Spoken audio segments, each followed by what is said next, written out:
네, 그럼 네, 발표 시작하도록 하겠습니다.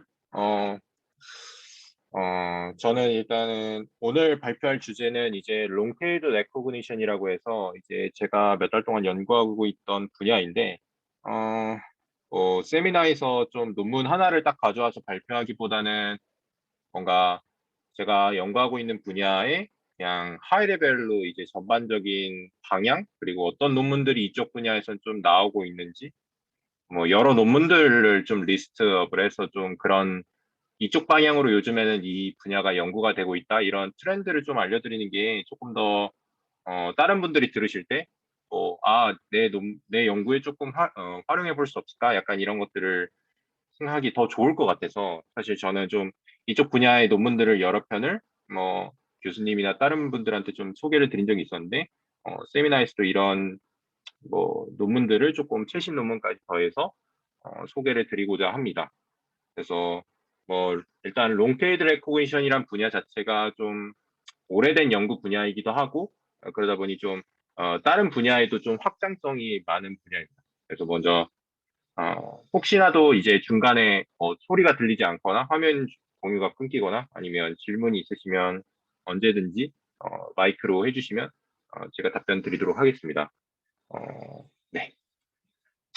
그래서 롱테이드 레코기션이란 태스크는 기본적으로는 이제 임밸런스드 세팅 약간 이런 것들에서 이제 그렇게 불리기도 하는데요. 임밸런스 클래시피케이션. 그런데 일반적으로 이제 리얼 월드 데이터셋에서는 이제 이 레이블을 붙이는 데 있어서 코스트가 굉장히 많이 들기 때문에 데이터셋의 모양 자체가 이제 롱테일드, 즉 꼬리가 긴 형태라 그래서 이제 오른쪽에 나와 있는 이제 레이블 디스트리뷰션처럼 좀 특정 클래스에 해당하는 데이터셋은 굉장히 많지만 뭐 오브젝트가 좀 희귀한 거일수록 좀 굉장히 레이블 붙여진 데이터가 굉장히 적은 세팅. 그래서 이런 디스트리뷰션을 가진 걸 이제 롱테일드 레이블 디스트리뷰션이라 부르고 이런 거를 이제 인식하는 클래시피케이션 하는 문제를 일반적으로 롱테일드 레코그니션이라고들 많이 부르게 되는데 실제로 이제 뭐 롱테일드 이런 데이터셋이 학습 데이터가 이렇게 구성되더라도 이제 저희는 이제 유니폼한 그러니까 성능 그러니까 각 클래스별로 퓨샷에 해당하더라도 성능이 어느 정도 나오는 환경을 원합니다. 그래서 실제로 클래스 밸런스드 퍼포먼스를 이제 측정하는 게 일반적인 테스트 상황입니다. 근데 실제로 이게 뭐 이 클래시피케이션에만 이제 롱테일드 레코니션 이런 연구가 진행되는 건 아니고 실제로 오브젝트 디텍션이나 세멘틱 세그멘테이션 같은 분야에서도 굉장히 논문들이 많이 나오고 있는데 음, 실제로 대표적으로 포컬로스 같은 걸 뒤에서 간단하게만 설명드릴 텐데 그런 논문 같은 경우는 이제 오브젝트 디텍션에서 실제로 오브젝트보다는 이제 백그라운드의 경우가 데이터의 한 이미지 안에서 백그라운드인 경우가 바운딩 박스로 치면은 굉장히 많기 때문에 실제로 이제 백그라운드는 굉장히 개수가 많지만 이제 다른 오브젝트의 개수는 굉장히 적은 상황이 많이 발생합니다. 그래서 그런 임밸런스 문제를 해결하기 위해서 이제 많은 방법들이 좀 제한되고 있고, 세멘틱 세그멘테이션도 마찬가지로 굉장히 영역이 넓은 클래스가 있는 반면, 이제 굉장히 영역이 좁은 클래스가 있습니다. 근데 그런 픽셀 간의 이제 개수가 달라서 이제 한 임밸런스한 정도가 굉장히 생기기 때문에 그런 걸 해결하기 위해서도 이러한 롱테일 레코그니션 분야에서의 스킬들을 가져와서 또는 논문이 새롭게 나오곤 합니다. 그래서 제가 일단은 간단한 이 텍소노미 같은 걸 조금 저 스스로 생각한 텍소노미 같은 걸 이 분야에서 조금 만들어 봤는데, 크게는 이제 리샘플링 기법, 리웨이팅 기법이 아마도 잘 모르시는 분 또는 약간 이 분야를 알지 못하더라도 많이들 알고 있는 스킬들이라고 조금 생각할 수 있습니다. 그래서 굉장히 오랫동안 그전부터 연구가 되었던 좀 고인물 분야라고 저는 생각을 하고 있고, 이쪽 분야가 예전부터 꽤나 많이 연구됐고, 최근에도 논문이 몇 편씩 나오고 있습니다. 근데 최신 트렌드에서는 조금 다른 방법으로 접근이 되기도 하는데, 그런 것들에 대해서 좀 간단히 설명을 드릴 거고, 이제 요즘에는 이제 투 스테이지 기법으로 학습을 하는 테크닉들이 많이 나오고 있는데, 뭐 그런데 이유가 된 좀 논문들을 소개해 드리고자 하고, 여기에 있는 모든 논문들을 발표드리기보다는 좀 여기서 제가 생각하는 중요 논문들, 어, 들을만 우선적으로 발표를 좀 드리도록 하겠습니다. 그래서 뒤에서 차근차근 설명을 드리도록 할게요. 그래서 먼저 리샘플이나 이제 리웨이팅 테크닉 같은 경우는 가장 기본적으로 이제 많이들 알고 계시는 방법인데, 리샘플 안에는 저는 좀 이런 데이터 어그멘테이션 트릭 약간 이런 것들을 활용하는 논문들도 좀 포함을 했습니다.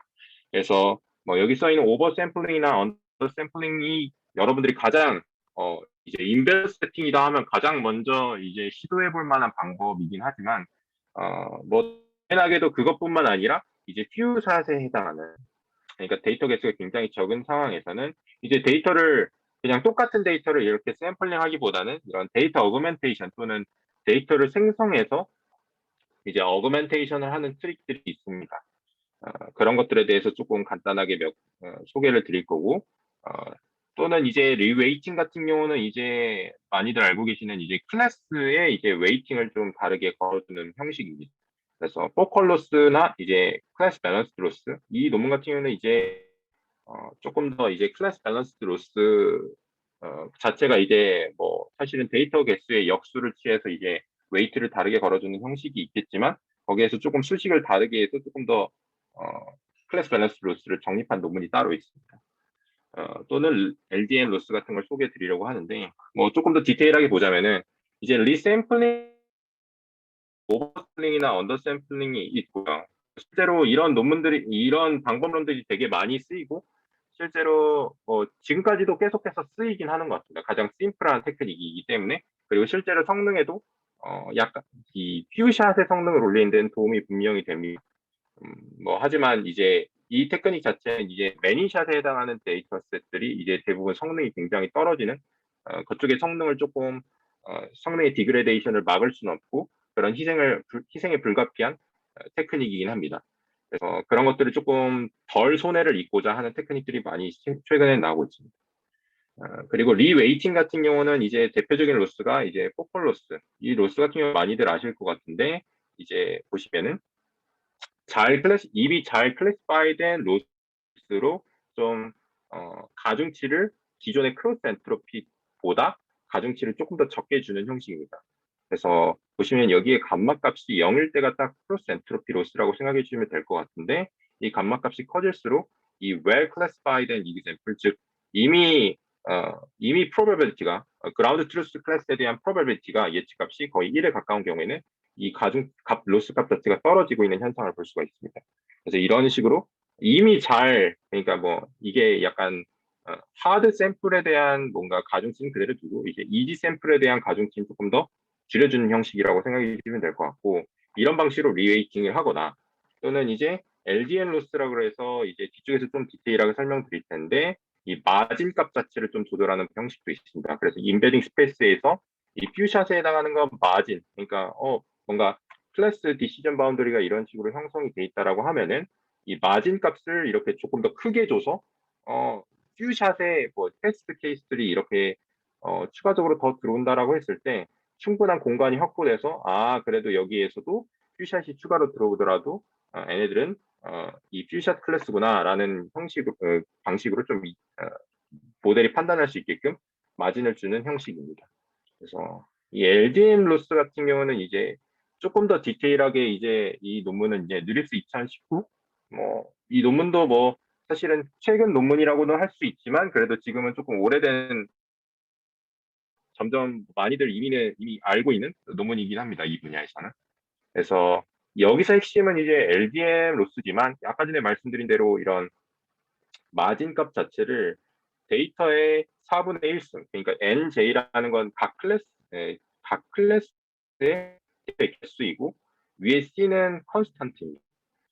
그래서 이 마진 값을 이제 데이터 개수에 반비례하도록 정의를 하고 이 마진 값을 이제 저희는 이 소프트맥스 값에 빼주는 형식으로 되는데 디테일하게 조금 이 로스 펑션을 조금 더 디테일하게 보자면 사실은 이쪽에 이제 ZY가 약간 코사인 시뮬러티 같이 이제 웨이트가 맨 마지막 웨이트가 노멀라이즈 된 형태로 서로 곱해지는 코사인 시뮬러티 값이고 이 값 자체가 이제 페이스 레코그니션을 연구해 보신 분은 혹시라도 아실 수도 있는데 코사인 페이스와 굉장히 유사한 형식으로 실제로 로스 펑션 디자인 자체가 되어 있습니다.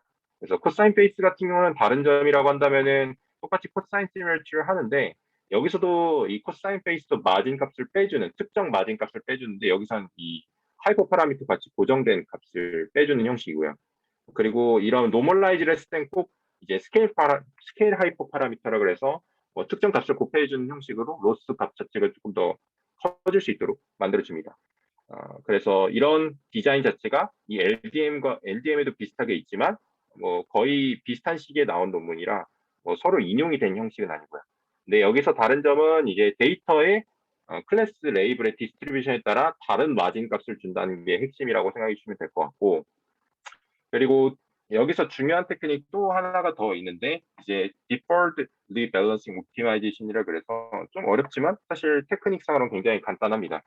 그래서 이거 같은 경우는 학습이 이제 러닝 레이트가 이제 이 클래시피케이션을 학습시킬 때는 이제 뭐 예를 들면 200의 포크를 학습시키겠다라고 한다면은 한 160의 폭이나 180의 폭에서 한 번씩 러닝 레이트 어닐링 같은 테크닉을 씁니다. 이 어닐링이라는 거는 러닝 레이트를 굉장히 줄인다는 얘기입니다. 그래서 뭐 0.1배로 160의 포크일 때 한 번 줄이고 180의 포크일 때 또 한 번 줄이는 형식으로 되는데 이 LDM에서는 이제 러닝 레이트가 이제 어닐링 되는 시기에 이 아까 전에 뭐 쉽게 알 수 있는 클래스 밸런스 로스를 앞에다 더 붙이는데 이 클래스 밸런스 로스라는 건 이제 뭔가 데이터에 반비례하는 그 웨이트 값을 이 각 클래스별로 다르게 주겠다는 겁니다. 그래서 이거랑 LDN 로스랑 같이 학습에 활용하는 형식이고 실제로 제가 경험한 거에 의하면은 이 DRW가 실제로 LDM보다 훨씬 더 영향력이 크고 실제로 굉장히 효과적인 로스 펑션이다라는 거를 저는 경험했습니다. 그래서 뭐 이쪽에서 실제로 이 어닐링 스테이지일 때 이제 약간 막판에 있는 클래시파이어가 조금 더 영향을 많이 받는, 그러니까 제가 말하는 클래시파이어라 하면 예를 들면은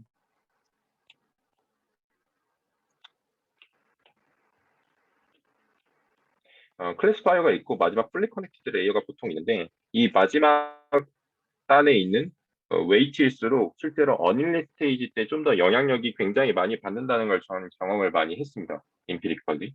그래서 실제로 이 DRW도 이런 영향에 의해서 조금 더 도움을 받지 않았나라고 저는 생각을 하고 있습니다. 네. 그리고 계속해서 더 진행을 드리자면 이제 데이터 어그멘테이션 트릭 같은 경우는 뭐 실제로 이쪽 분야에서도 계속해서 연구가 되고 있고 실제로 저희 연구실에서도 그런 뭔가 데이터 어그멘테이션을 활용한 연구들 실제로 많이 몇 번 시도가 된 적도 있다고 알고 있는데 실제로 저도 이쪽 분야에서도 이런 데이터 어그멘테이션 트릭을 활용한 논문들도 나오고 있습니다. 그래서 여기서 핵심은 이제 테일 클래스, 즉 퓨샷 테일 클래스, 뭐 이렇게 데이터 개수가 굉장히 적은 데이터의 경우에는 데이터 개수 자체가 굉장히 적다 보니까 이런 단순한 리샘플링, 그러니까 오버샘플링 같은 방법으로는 사실은 좀 성능이 오르기 힘듭니다. 그래서 약간 데이터 어그멘테이션을 해서 좀 개수를 늘리는 방법을 쓰곤 하는데 그래서 여기서 이제 ECCV 2020 그래도 나름 최근 논문인데 이 논문 같은 경우는 이제 피처 스페이스에서 이제 어그멘테이션을 하겠다는 논문입니다. 그때 활용되는 게 이제 클래스 액티베이션 맵, 캠을 활용하는 방식인데 여기서는 이 캠을 기준으로 뭔가 클래스의 캠 값이 이제 굉장히 높을 경우에는 이제 클래스 스페시픽 피처라고 말을 하고 그리고 캠 값이 낮을 경우에는 클래스 제너릭 피처라고 정의를 하게 되는데 어떤 의미냐면은 먼저 스테이지 1 때 이제 그냥 클래시파이어, 그냥 레스넷 같은 걸 데이터셋, 그냥 롱테일 데이터셋으로 학습을 시킨 다음에 그 다음에 어그멘테이션 이 학습이 된 걸 가지고 어그멘테이션을 하게 됩니다. 그래서 보시면은 이제 이렇게 캠을 계산하게 되면은 이제 액티베이트 된 부분이다 이렇게 나올 텐데 이와 같이 그림으로 그러면 이제 캠 값을 이제 스레시홀딩을 해서 저희는 이렇게 바이너리 마스크로 만들어낼 수가 있겠죠.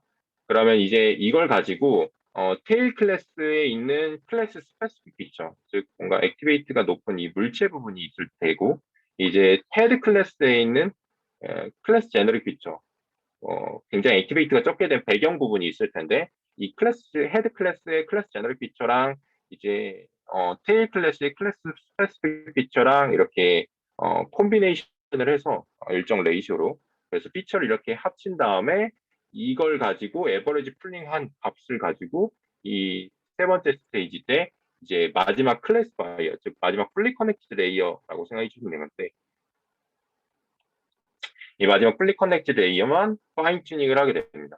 그래서 이런 방식으로 이제 데이터 어그멘테이션을 하게 되는 거고 이런 방식을 했을 때 성능이 오른다는 걸 증명을 했는데 뭐 저 개인적으로는 대표적인 방법 중에 하나라서 이렇게 소개를 드리지만 이쪽 도메인의 데이터 어그멘테이션 도메인은 저는 치명적인 단점은 이런 어그멘테이션을 해서 데이터를 증강시키는 단계 자체가 조금 복잡하기도 하고 이렇게 데이터를 증강시킨 다음에 성능이 많이 오르면 뭐 이런 불편한 과정을 감수할 수 있겠지만 좀 그런 성능 자체가 좀 전반적으로 그렇게 좋은 그러니까 큰 향상을 보기는 힘들었습니다. 그래서 뭐 일부 데이터셋에서는 좀 성능이 좋게 나오는 건 있지만 Hours를 보시면은 좀 예, 다른 모델에 비해서 성능이 뛰어나지 않은 경우도 종종 있다는 걸 볼 수가 있었습니다. 그래서 뭐 이 저 논문이 질문이 네, 있는데요.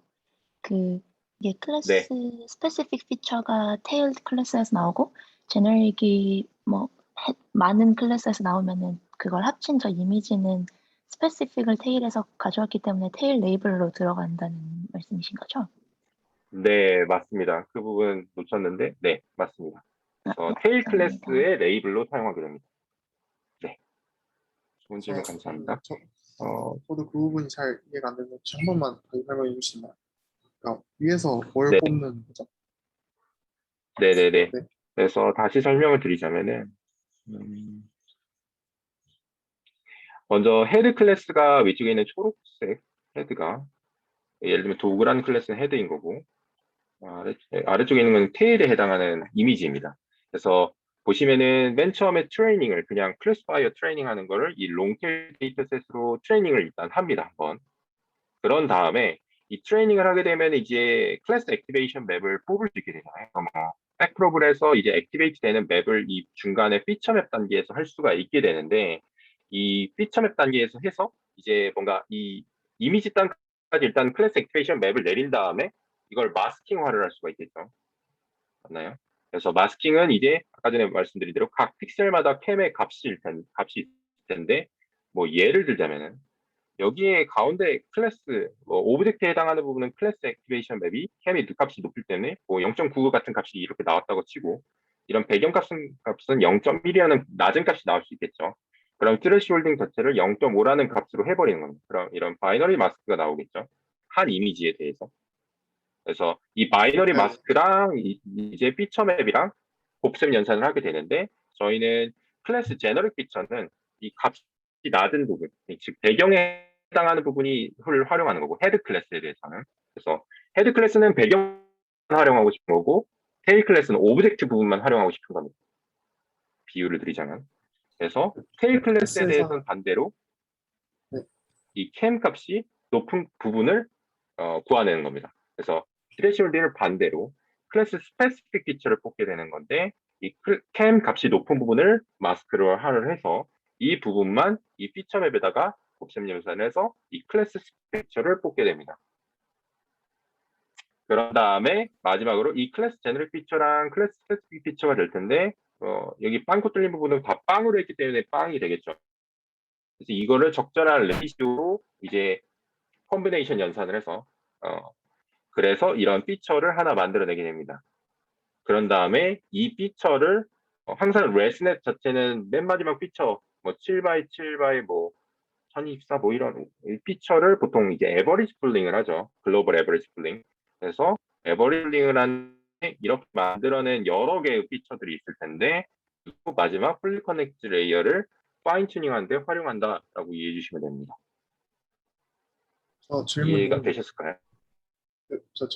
테일에서는 클래스 액티베이션 네. 맵이 제대로 안 나와야 되는 거 아닌가요? 그러니까 뭔가 저기가 문제니까. 아, 네.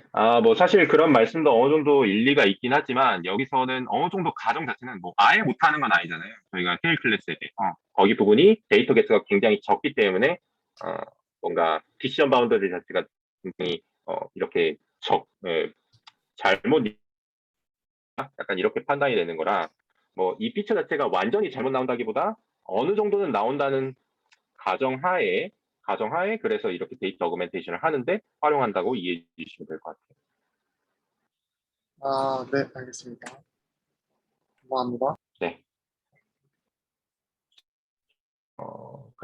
그래서 이런 방식으로 하는데 굉장히 제 개인적인 생각입니다. 하지만 뭐 이쪽 데이터가 어그멘테이션 쪽으로 저도 페이스 레코니션 성능을 올려보자 하는 뭔가 그런 실험도 뭔가 용규 학생이나 정수 학생이랑 해봤는데 뭐 쉽게 성능이 오르진 않는 것 같습니다. 이쪽 도면이. 그래서 뭐 약간은 저 개인적으로는 약간 그렇게 신뢰하지 않는 테크닉이긴 합니다.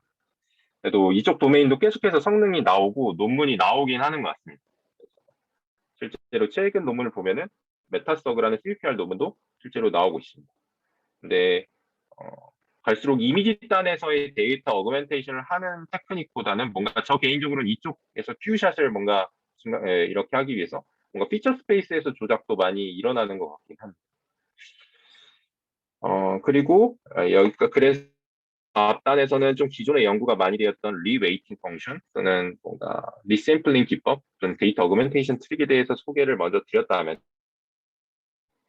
그 다음으로 좀 소개를 드릴 거는 이제 아까 전에 말씀드린 LDM에서도 뭔가 어닐링 런리트를 줄일 때 뭔가 가중치를 다르게 주는 투 스테이지 전략이라고 할 수도 있는데 이것도 이런 투 스테이지 전략을 뭐 썼다고 했는데 투 스테이지 전략의 대표적으로 이제 뭔가 이쪽으로 많이 뭔가 시작점이 된 논문이라고 저는 생각을 하고 있습니다. 그래서 인용수도 뛰지 않은 논문인데 이 Decoupling Representation and Classifier라는 논문을 좀 소개드리고 저 개인적으로는 이 논문에서부터 이제 뭔가 레프레젠테이션은 그냥 크로스 엔트로피로 학습시키는 게 가장 좋다 했는데 리웨이팅 이런 거 하지 말고 클래시파이어는 아까 전에 보신 맨 마지막 풀리 커넥트 레이어입니다.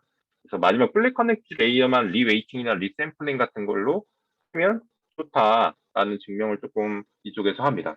그래서 그 이후로 이제 당연하게도 생각이 드는 건 저도 이 논문을 읽으면서 느꼈던 생각이지만 레퍼런스 이왜 크로스 엔트로피가 가장 좋지? 말는 소리인데? 라고 생각하는데 뭐 그런 의해서 이제 최근에 나오는 컨트라스티브 러닝 또는 다른 뭐 모델도 있지만 물론 LDN 로스도 뭐 어느 정도 레프레젠테이션 같은 거를 좋게 학습시키는 로스긴 하지만 이런 컨트라스티브 러닝 징계 걸려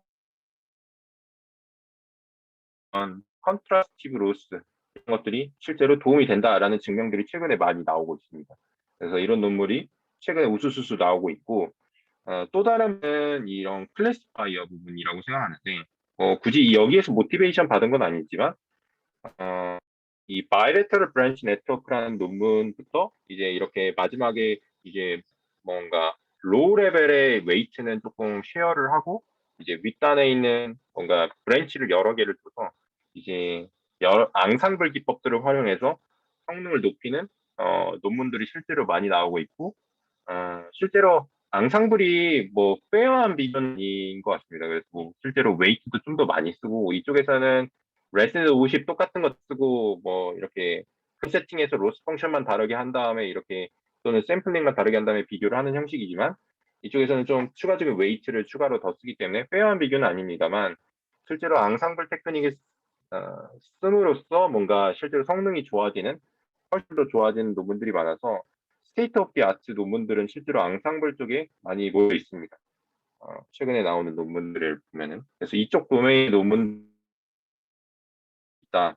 그리고 마지막으로 로디 어저스트먼트 같은 경우는 좀 어느 정도 리웨이팅도 어느 정도 연결 꽤나 많이 돼 있는 논문이고요. 도메인의 논문들은 약간은 레이블의 디스트리뷰션이나 혹은 이런 로직 값을 디스트리뷰션 기준으로 뭔가 다르게 해줄 수 있는 로스 펑션을 제한하는 형식의 논문들이 많이 나오고 있습니다. 그래서 이쪽 도메인의 논문도 실제로 뭔가 이쪽 논문의 장점을 조금 말씀드리자면은 로지 어저스트먼트 같은 논문들은 이런 밸런스 그룹 소프트맥스 같은 논문 같은 경우는 오브젝트 디텍션 분야에서 나오고 있거든요. 그래서 실제로 오브젝트 디텍션이나 뭐 세만틱 세그멘테이션 같은 논문 같은 경우는 사실은 이렇게 representation learning 이런 걸 활용해서 사실은 뭔가를 하기가 좀 굉장히 어려운 모델 아키텍처상 좀 복잡한 약간 그런 논문들이 많은데 이쪽 도메인의 논문들은 사실은 레이블 디스트리뷰션 어떻게 바꾸고는 이런 마지막 뭐 플리 커넥트 레이어 단에서 어떻게 조절을 하는 형식 조금씩 바꾸는 트릭들을 활용하기 때문에 실제로 다른 뭔가 클래시피케이션 이외에 다른 테스트에 좀 접목되기가 좀 쉬운 장점이 있긴 합니다. 그런 점이 좀 다른 점인데 하나 다르게 설명을 드리면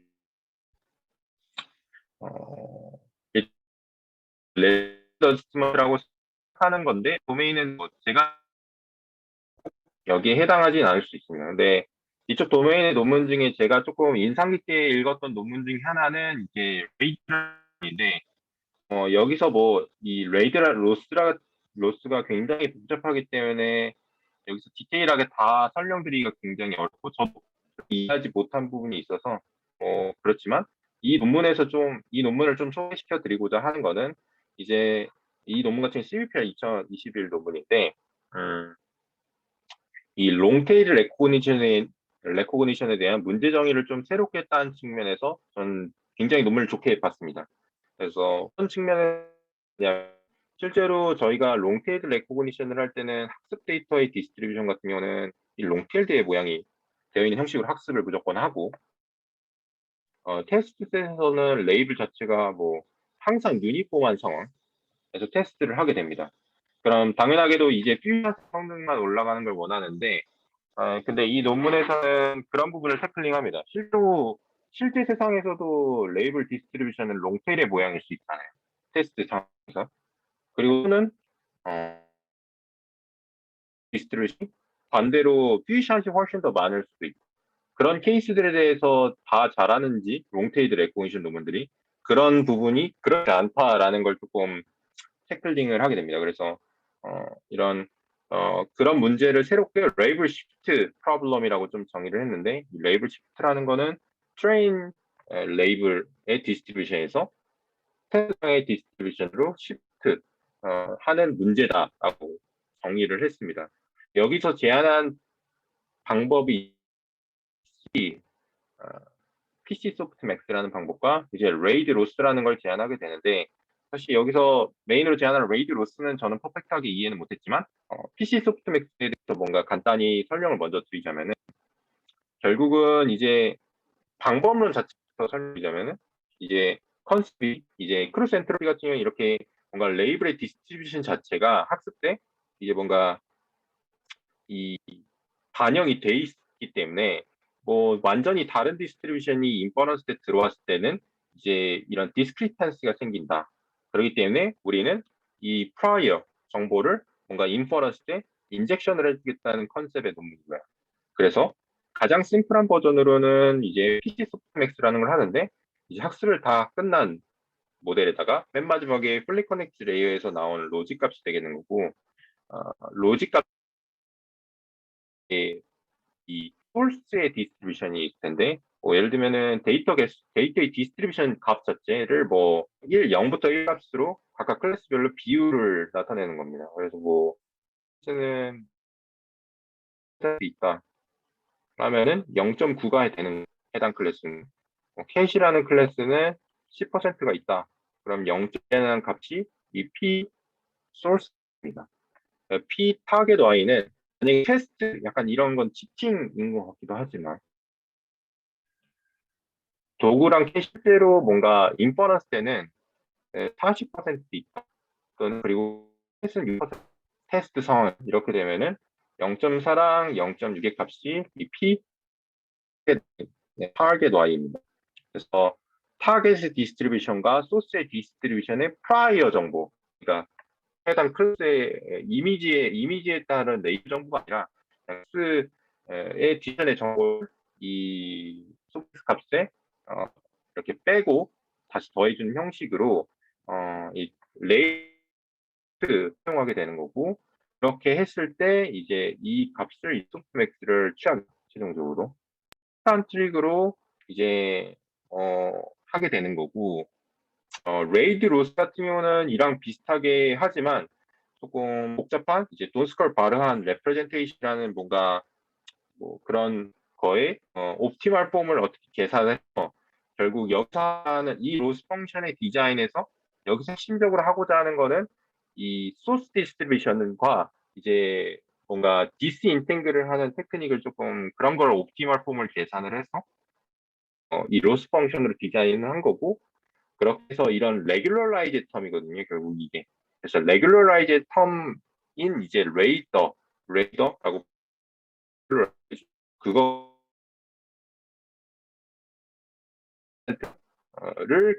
학습을 시킵니다. 근데 뭐 조금 더 디테일하게 사실 이 밸런스드 버스의 크로스 엔트로피 브루스를 따로 제안을 하긴 했지만 하여튼 이제 인용한 논문이기 때문에 그래서 조금 점은 뭐 예를 들자면은 이제 그런 부분입니다. 그래서 엔트로피 로스로 학습을 시켰을 때는 실제로 다양하게 많은 경우에 이제 소스 베이스 디스트리뷰션처럼 이제 값이 나오게 됩니다. 그래서 뭐 예를 들면 이게 어떤 거냐면은 클래스 인에 따른 각 클래스별 에버리지 프로베빌리티인데 뭐 보시면은 뭐 실제로 헤드 클래스에 있는 거는 굉장히 퀄리티 값이 굉장히 높은 거 굉장히 많고 퓨샷에 해당하는 거 보면은 실제로 잘 맞추지 못하니까 테스트의 디스트리뷰션 유니폼 하더라도 평균적인 프로베빌리티가 굉장히 낮다는 게 많은 문제점이 있습니다. 근데 여기서는 이런 레이블 시프트를 이용해서 PC 소프트웨어에서도 이런 결과들을 리포트했지만 비슷하게 레이블 시프트로 이렇게 실제로 프로베빌리티가 좀 유니폼하게 상대적으로 유니폼하게 좀 맞춰지는 모습을 여기서 조금 실험 결과도 어떻게 표현을 하냐면은 임밸런스 레이에 익스포넨셜하게 조금 보게 되는 여기에서 이제 1일 때는 유니폼한 거고요. 그래서 실제로 PC 소프트맥스의 성능이 때도 이렇게 스테이트 오브 아트의 성능이 다른 모델에 비해서 나오게 되고 실제로 포워드일 때 그러니까 포워드 방향으로라는 거는 이제 롱테일대로 lum입니다. 그래서 이렇게 됐을 때 뭔가 임밸런스 레이시오가 이렇게 조금씩 변경되는 건데 그렇게 했을 때도 성능이 그대로 디스트리뷰션이 됐을 때도 이 모델 같으면은 이런 프라이어 정보에서 성능이 좋았다라는 그런 논문입니다.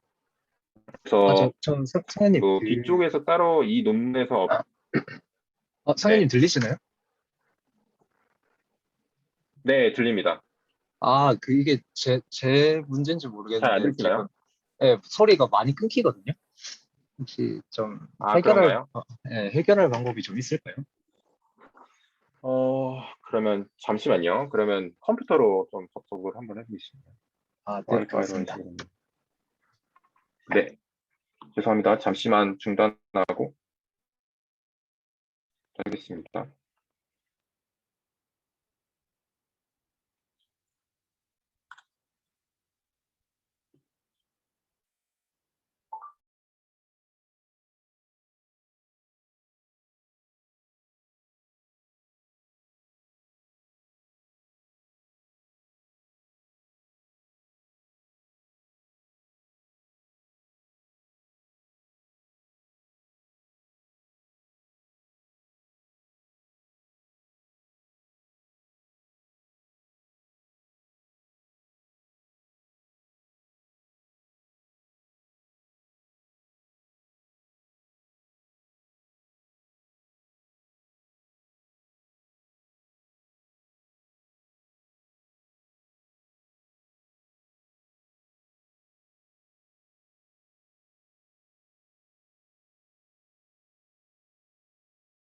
혹시 소리 잘 들리시나요?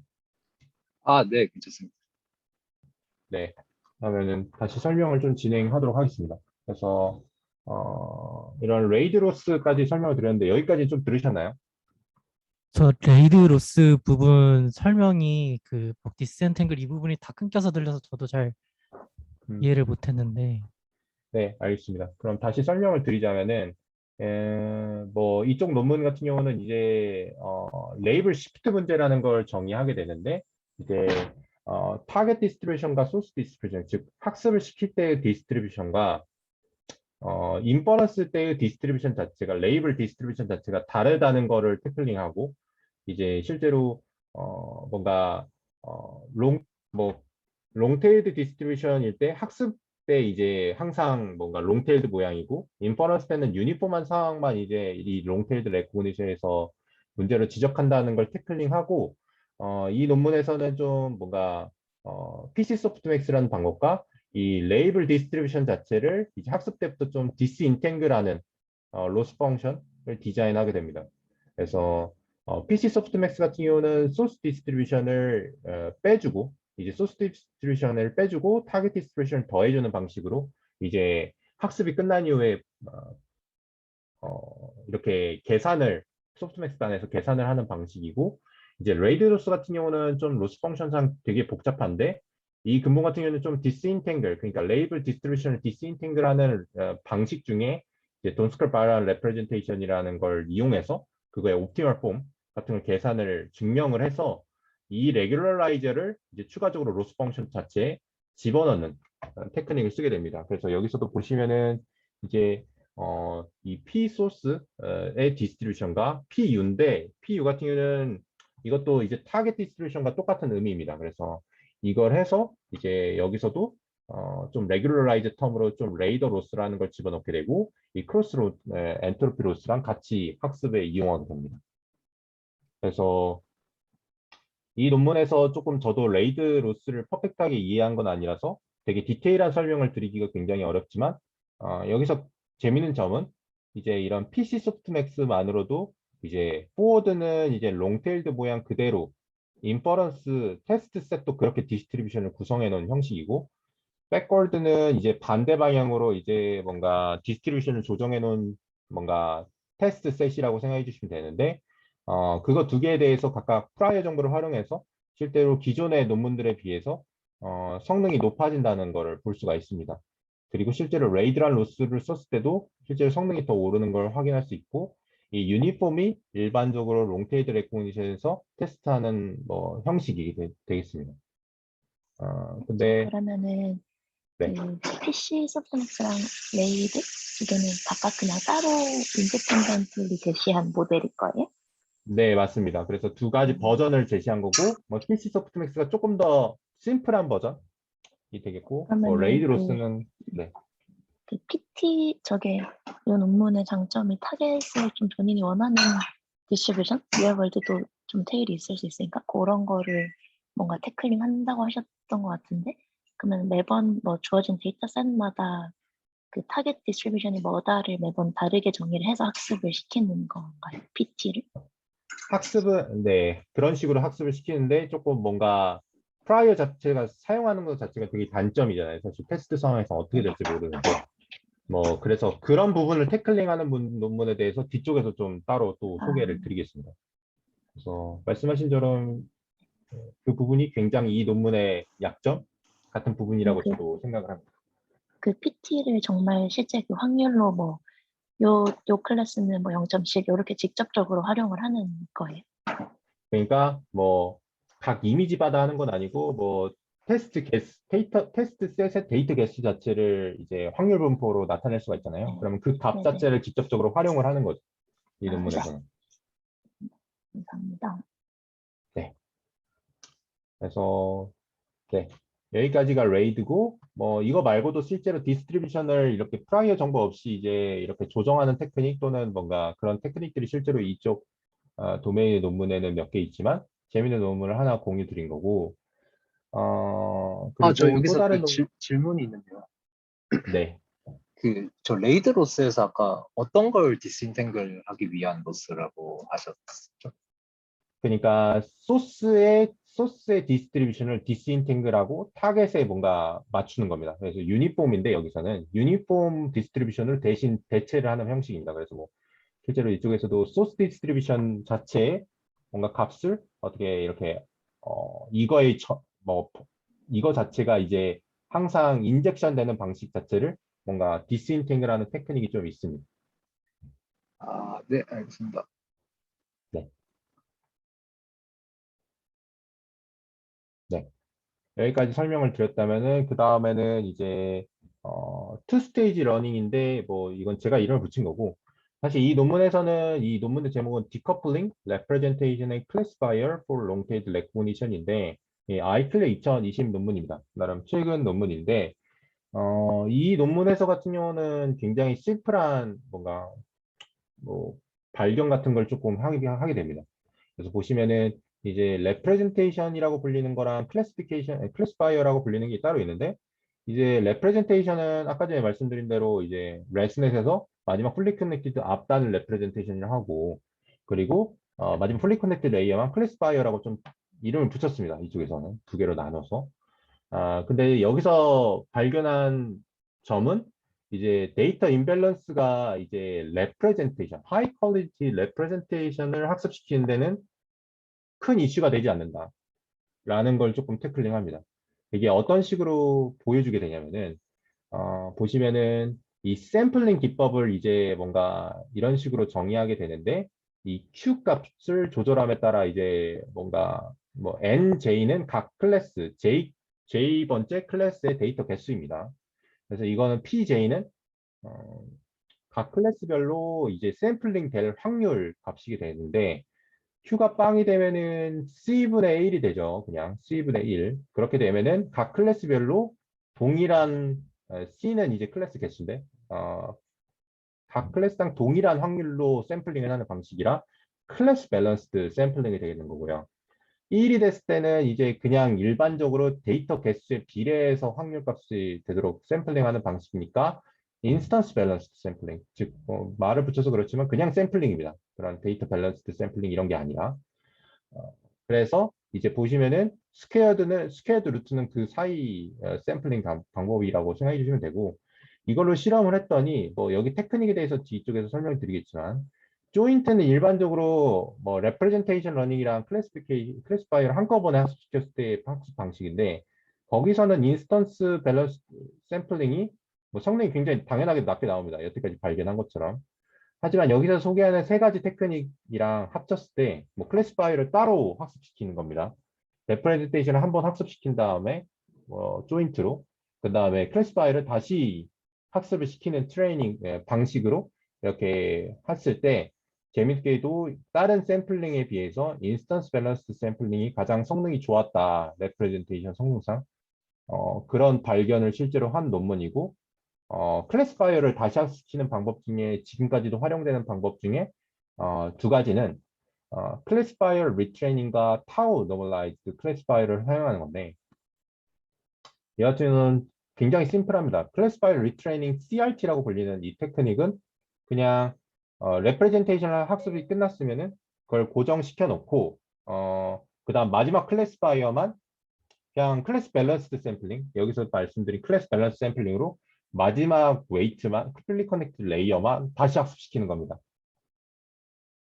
어렵지 않으시죠? 그래서 그런 테크닉을 했을 때 실제로 롱테일드, 임밸런스드 세팅, 롱테일드 레코니션의 성능이 굉장히 좋아졌다.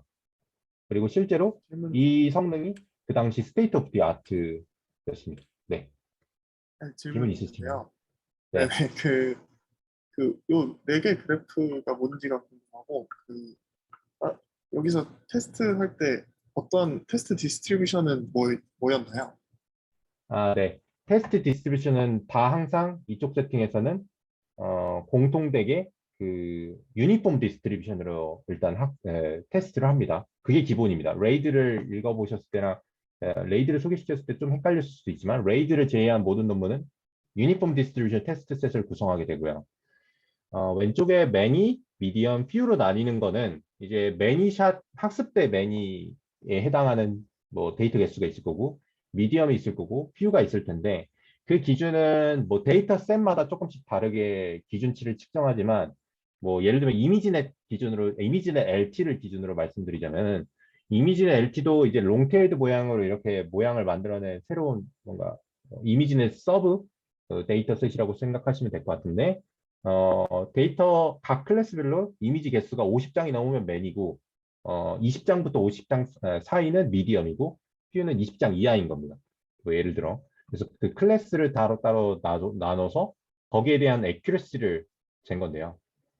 보시면은 이제 매니샷일 때는 이런 인스턴스 밸런스가 어떻게 해도 성능이 조금 떨어지는 형상이 있지만 미디엄이나 퓨일 경우에는 성능이 오르는 걸 확인할 수 있고 올 같은 경우는 세 가지를 모두 다 클래스별로 이제 액큐러시를 재서 이제 나온 결과입니다. 그래서 유니폼하기 때문에 이제 뭐 각 클래스별로 이제 반영도가 똑같다라고 생각해 주시면 될 것 같아요.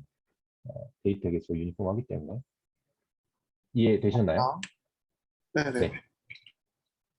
그리고 먼저 뭐 그래프보다 이제 타우 노멀라이즈드 클래시파이어라는 걸 또 제안하게 되는데 이걸 제안한 이유에 대해서 먼저 설명을 드리자면은 이런 원인 그러니까 왜 클래시파이어만 이렇게 클래스 밸런스 샘플링으로 이렇게 했을 때 성능이 오르지에 대해서 좀 분석을 해봤을 때 그 이유에 대해서 어떻게 설명하냐면은 이제 조인트 그냥 일반적인 방식으로 롱테일드 데이터셋을 학습시켰을 때의 문제가 뭐냐면은 웨이트 놈을 이제 값을 측정해 봤을 때, 즉 마지막 풀리 커넥티드 레이어의 웨이트 놈 값을 이렇게 측정했을 때, 이 매니에 해당하는 값이 굉장히 높다는 현상이 있다는 겁니다.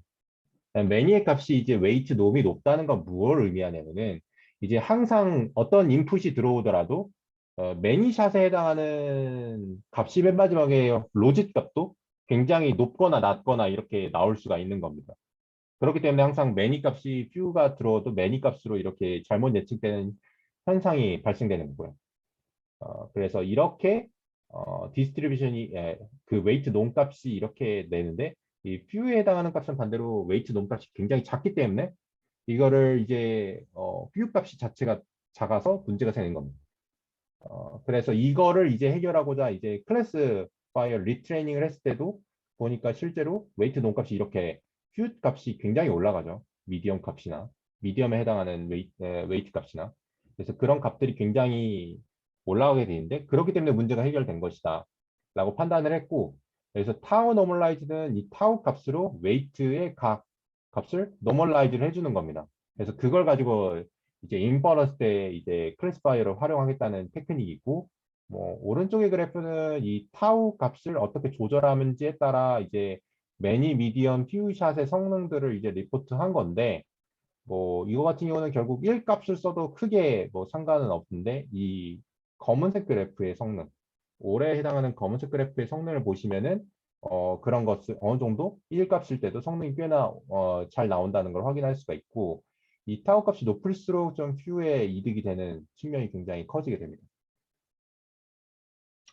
그래서 이 논문이 중요하다고 말씀드린 거는 뭐 재밌는 발견은 이제 항상 인밸런스 세팅하면은 레프레젠테이션부터 뭔가 잘못 배웠기 때문에 우리는 항상 레프레젠테이션부터 좋게 만들려고 하는 거야. 그래서 클래스 밸런스 샘플링으로 레프레젠테이션도 좋게 할 수 있어 라고 이해를 해왔지만 사실은 클래스 밸런스 샘플링은 레프레젠테이션에 방해가 되는 요소였다라는 것과 뭐 이 후속 논문들 중에 하나는 이제 웨이트 놈이 이렇게 되는 이유에 대해서도 좀 설명을 했는데 이런 발견을 한 이 논문이 이게 처음이었지만 이 후속 논문에서는 일반적으로 이제 이 클래스파이어 그러니까 이 레코그니션 클래시피케이션 문제를 풀 때 많이들 학습시키는 옵티마이저는 거의 99% 요즘엔 대부분이 그냥 스토캐스틱 그레디언트 디센트 모멘텀을 사용합니다. 근데 여기서 모멘텀 값이 항상 이슈가 되는 건데 실제로 SCD가 가장 성능이 잘 나오는데 도움이 되긴 하지만 이 모멘텀 값이 이제 에포크 단위로 이제 계산을 했을 때는 이 매니 자체가 이 한 에포크 내에서는 굉장히 많은 비중을 차지하게 되는데 실제로 이 모멘텀 자체가 이제 뭐 매니 클래스에 해당하는 애에 유리하게 모멘텀 자체가 되기 때문에 그쪽의 모멘텀 값 때문에 이제 웨이트 놈 자체가 높아지는 현상을 이라고 조금 설명을 하는 후속 논문들도 있습니다. 하여튼 그래서 이 논문 자체가 그런 발견을 했다는 점에서 저는 의미가 있는 논문이라고 생각을 합니다. 질문이 없으시다면 다음으로 넘어가자면은 다음으로는 이제 당연하게도 저도 든 생각인데 이 논문을 보고 나서 들었던 생각은 레프레젠테이션 러닝 요즘에 되게 핫하고 뭐 실제로 컨트라스티브 러닝이니 뭐니 이런 거 되게 많이 나오고 있고 실제로 슈퍼바이즈드 컨트라스티브 러닝은 로스는 크로스 엔트로피 로스보다 더 레프레젠테이션에 도움이 된다고 증명이 된 논문인데 그런 걸 확인해 보면 안 될까라는 생각을 저도 했었는데 뭐 실제로 논문이 바로 나오더라고요. 그래서 CVPR 2021에 심플하게 슈퍼바이 컨트라스티브 로스랑 크로스 엔트로피 로스랑 같이 쓰면은 롱테일드 레코그니션에서 소타가 된다라는 증명을 하게 됩니다. 그래서 보시면은 아까 전에 말씀드린 LDM, DRW 이런 것보다도 성능이 더 좋게 나오는데 되게 재밌게도 실제로 이 논문에서는 왜 컨트라스티브 로스가 임밸런스 세팅에서 도움이 더 되는가에 대한 증명은 사실 그렇게 잘 해내지 못했습니다. 논리적으로. 하지만 성능 자체가 꽤나 올라가서 붙은 논문이라고 저는 생각을 개인적으로 하는데 여기서 제안한 추가적으로 프로토티피컬 슈퍼바이즈 컨트라스티브 러닝은 좀 메모리 코스트가 이 슈퍼바이즈 컨트라스티브로서는 배치 사이도 굉장히 커야 되고 그렇기 때문에 좀 제안한 심플한 방법인데 여기에 대해서는 좀 다루지 않고 여기서는 핵심은 슈퍼바이즈 컨트라스티브 로스를 썼다는 건데 여기서 쓴 테크닉은 이렇게 백본 네트워크가 있었을 때 이거를 이제 크로스 엔트로피에 해당하는 거는 클래스 밸런스 샘플링을 쓰게 되고 이쪽은 그냥 인스턴스 밸런스 샘플링을 쓰게 되는데 여기에 MLP를 따로 두 개로 따로 나눠서 일반적인 크로스 엔트로피로 학습시키는 브랜치가 따로 있는 거고 이제 추가적으로 슈퍼바이즈드 컨트라스티브 로스를 활용하기 위한 브랜치를 따로 놔두게 됩니다. 근데 여기서 쓰는 테크닉 중에 끝까지 이제 멀티태스크 러닝을 진행하지 않고 에포크가 흐름에 따라 이제 이 크로스 엔트로피 로스의 반영도를 점점 높이게 됩니다. 그래서 학습의 초반부에는 좀 슈퍼바이즈 컨트라스티브 로스로 레프레젠테이션을 형성하는 데 주로 도움을 주고 학습이 진행됨에 따라 크로스 엔트로피 로스로 학습을 진행하게 됩니다. 그래서 클래스 밸런스 샘플링을 하기 때문에 분명 도움이 되는 걸로 보이고요. 그래서 아까 전에 LDM 로스 펑션에서도 좀 말씀을 드렸지만 학습의 초반부에는 좀 LDM으로만 학습을 시키고 이 어닐링 스테이지 때 러닝 레이트를 할 때 이제 클래스 밸런스 로스를 추가적으로 붙인다고 말씀을 드렸는데 이런 웨이트를 이거를 봤을 때도 저는 클래스파이어 자체가 좀 학습의 후반부에 조금 더 잘 학습이 되는 부분이고 학습의 초반부는 레프레젠테이션이 학습이 되는데 조금 더 초점이 맞춰져 있다라고 생각을 했는데 여기서도 실제로 그런 특성에서 뭔가 이런 방식이 되지 않았나라고 생각이 합니다.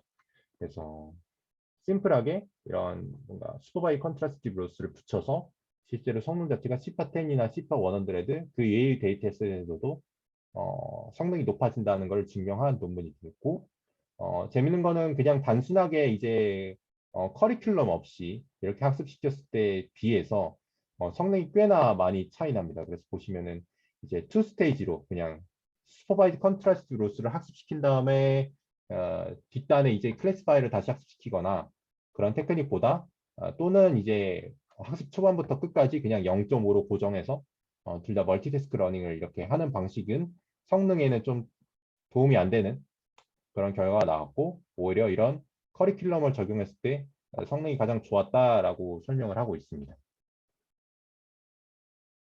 그래서 레프레젠테이션 분야에서는 실제로 이렇게 슈퍼바이즈 컨트라스티브 러닝이나 최근에는 이제 이런 디스트리뷰션 로버스트 로스나 이 파라메트릭 컨트라스티브 러닝 이 논문도 좀 소개시켜 드리려고 읽어봤는데 사실 이 논문 같은 경우도 슈퍼바이즈 컨트라스티브 러닝을 아주 조금 더 발전시킨 논문의 정도라고 생각을 했습니다.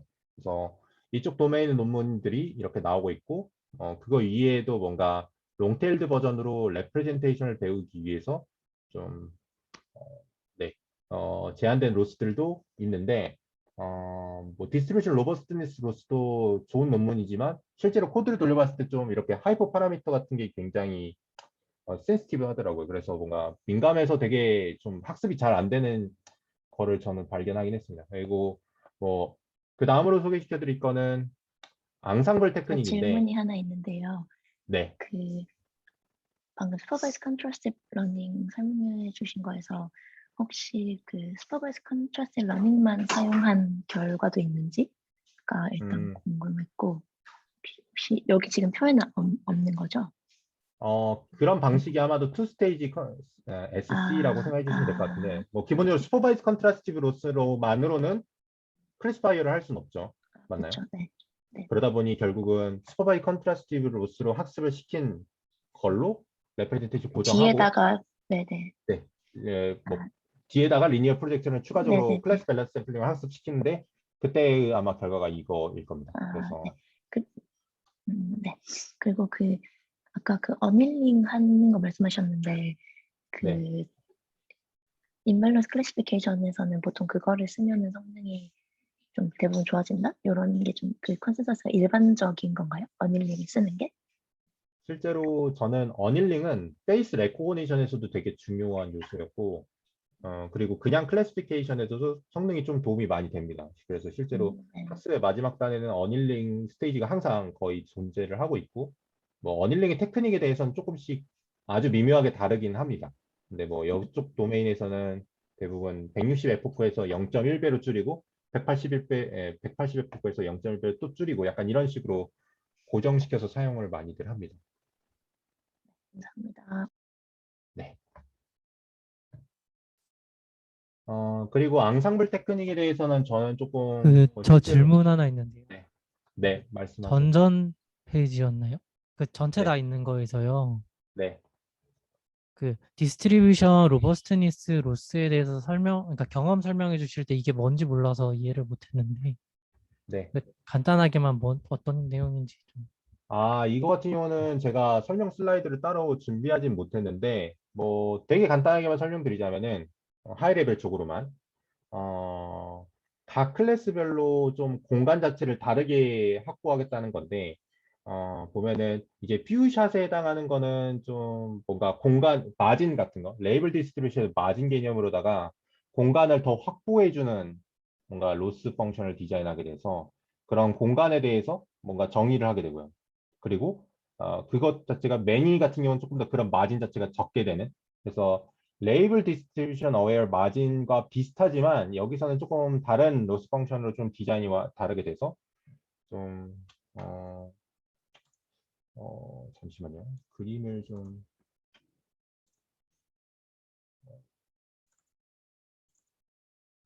네.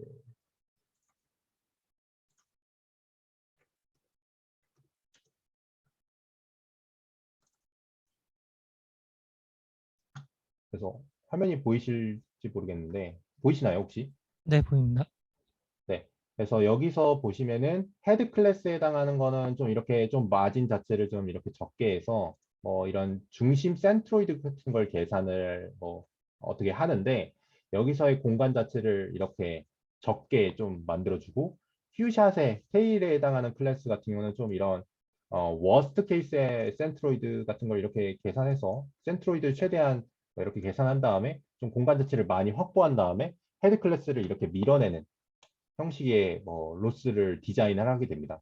그래서 좀 뭐 이런 하이 레벨 쪽으로만 했을 때 좀 이런 게 설명이 잘 됐을지 모르겠지만 뭐 그런 로스 펑션을 디자인했고 뭐 그 과정에서 이제 여기서는 마진이란 용어보다 이런 uncertainty area라는 걸 정의를 해서 뭐 로스 펑션을 디자인하게 됩니다.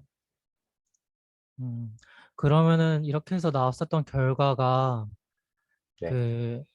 안정성이 떨어진다라는 게 나중에 클래시피케이션 되기 전에 피겨 맵을 좀 저차원으로 그려보면은 잘 밀어내지 못해서 문제가 생기나요? 아니면 그냥 전체적인 학습이 문제가 생기나요? 그 과정에서 제가 뭐 여기에서 사용되는 하이퍼 파라미터들이 좀 몇 개 있는데 뭐 저자들이 이제 코드만 제공하고 이제 그런 하이퍼 파라미터들에 대해서 제공을 아직 안 해가지고 직접 여러 가지 시도를 많이 해봤는데 뭐 그 하이퍼 파라미터 자체를 어떻게 해도 좀 학습이 뭐 어떻게 설정함에 따라 좀 잘 안 되고 되고가 약간 많이 다른 것 같았습니다.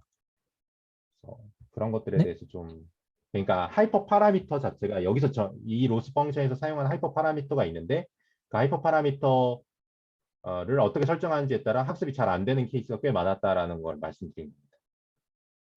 네, 알겠습니다. 감사합니다.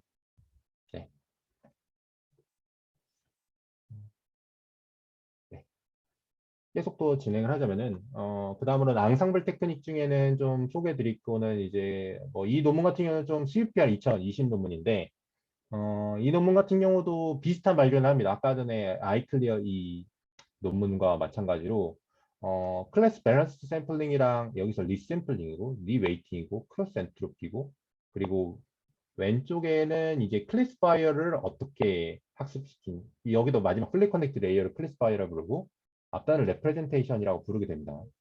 그래서 리웨이팅이랑 그 레프레젠테이션을 크로스 엔트로피랑 리웨이팅이랑 리샘플링을 학습시키고 여기를 또 그렇게 학습시켰을 때 재밌는 점은 이제 클래스파이어를 학습시킬 때는 뭐지? 잠시만요.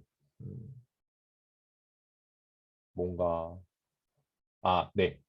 이 에러 레이트라서 제가 좀 헷갈렸는데 이 에러 레이트입니다. 그래서 높을수록 더 안 좋은 건데 보시면은 레프레젠테이션 학습시키는 데는 크로스 엔트로피로 학습시킬 때가 리웨이팅이나 리샘플링에 비해서 항상 높습니다. 그리고 클래스파이어를 학습시킬 때는 리웨이팅이나 리샘플링일 때 더 높아지는 걸 보실 수가 있죠. 낮아지는 걸 볼 수가 있죠. 에러 레이트가 더 좋아지는 건데 여기서도 발견한 점이 비슷한 점이 레프레젠테이션을 학습시키는 데는 크로스 엔트로피가 가장 좋다라는 걸 여기서도 발견하고 이 두 가지 데이터셋에서 둘 다 확인한 겁니다. 시파10이랑 시파100 롱테일드 버전에서. 그래서 이 논문이 CVPR 2020이라 거의 아이클리어 아까 전에 그 논문과 거의 동시대 뭐 똑같은 시기에 이제 논문이 나온 건데 여기서도 똑같은 발견을 하게 되는데 여기서는 좀 다른 테크닉을 쓰게 되는데 이런 발견을 통해서 좀 이런 유니폼 샘플러라고 해서 그냥 롱테일드 모양 그대로 샘플링을 하는 게 레프레젠테이션 학습에 도움이 된다는 발견을 했으니까 학습이 진행됨에 따라 막판에 좀 리버스드 샘플링 그러니까 테일드 부분을 좀 더 샘플링을 더 많이 하게 되는 건데 뭐 이 샘플링은 좀 이런 샘플링을 두 브랜치에서 따로따로 하고 이 아랫부분은 거의 피처를 쉐어하고 뒷단 부분만 좀 학습을 따로따로 하는 두 개의 브랜치를 따로따로 쓰게 되는데 네. 그래서 리버스드 샘플러랑 이제 유니폼 샘플러로 학습시키는데 학습의 초반부에는 이 알파 값이 커서 이 위쪽의 브랜치가 더 로스 펑션에 더 영향을 많이 받게 돼서 이 유니폼 샘플러의 영향도가 더 높게 되고요. 그리고 학습이 진행됨에 따라 이 알파 값이 급격히 줄어들면서 이 리버스드 샘플러의 영향도가 더 높아지게 됩니다. 그래서 맨 마지막에 인퍼런스는 이 값으로 사용하게 되는데 알파 값이 곱해진 다음에 두 개를 더해주는 연산으로 하게 됩니다.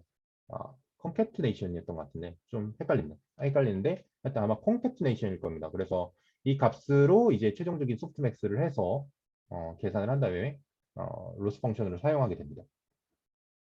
그래서 여기서 질문이 말씀드리고 있는데요. 네. 네. 저거는 왜 그런 거예요? 그러니까 뭔가 그 크로스 엔트로피가 더 좋다든지 아니면은 롱테일드로 학습하는 게 리프레젠테이션에 더 좋다든지 이런 게 좀 직관적으로 이해가 안 되는데 좀 네. 그런 설명도 있나요? 전체적인 부분. 뭐 왜 레프레젠테이션에는 크로스 엔트로피가 좋고 왜 리웨이팅이 이제 이렇게 또 클래스파이어는 더 좋은지 이런 거에 대한 논리적인 설명이요. 네, 그걸 뭐 말씀하시는 약간 겁니다. 그냥 기본적으로는 후자가 더 좋을 것 같잖아요. 네. 어떤 상황이든. 네. 음. 레프레젠테이션 학습할 때도 사실 유니폼이면 더 좋지 않을까라는 생각이 드는데 저는 네. 네. 사실 저도 그 부분에 대해서 되게 고민을 많이 했고 이 논문에서도 그런 뭔가 인사이트에 대해서도 설명하길 원했지만 두 논문 모두 다 약간 그런 식으로 좀 얼버무리긴 해요. 그래서 놀랍게도 여러분들의 예상과는 다르게 이런 발견을 하였습니다가 좀 이 논문의 주류고 뭐 이 이유에 대해서 그렇게 논리적으로 설명을 잘 해내지 못했다고 저는 생각을 하고 있는데 사실 그런 요소들이 좀 방영이 되지 않았나 싶어요. 그래서 리샘플링 같은 경우는 생각해 보면은 이제 결국 뭔가 퓨샷에 해당하는 클래스는 결국 그거에 대해서 뭔가 오버피팅이 되는 현상이 생기는데 뭔가 저는 이 마지막 폴리 커넥트 레이어가 결국 디시전 바운더리라고 생각을 하거든요. 생각해 보자면. 근데 이 네네. 디시전 바운더리를 형성하는 데는 당연하게도 도움이 되는데 이 레프레젠테이션 자체는 결국 피처 스페이스 인베딩 자체에는 뭔가 똑같은 데이터가 여러 번 반복해서 들어오는 리샘플링 테크닉 같은 게 좀 도움이 되진 않았나 보다라는 생각을 좀 전 개인적으로 했어요. 그래서 뭐 아, 이게 그러면 혹시 뭐 리버스드 샘플러 같은 경우는 저거는 뭐 가지고 있는 데이터 셋이 저렇게 안 생겼는데 저렇게 뽑는다는 거는 뭐 데이터 셋을 버린다는 뜻인가요?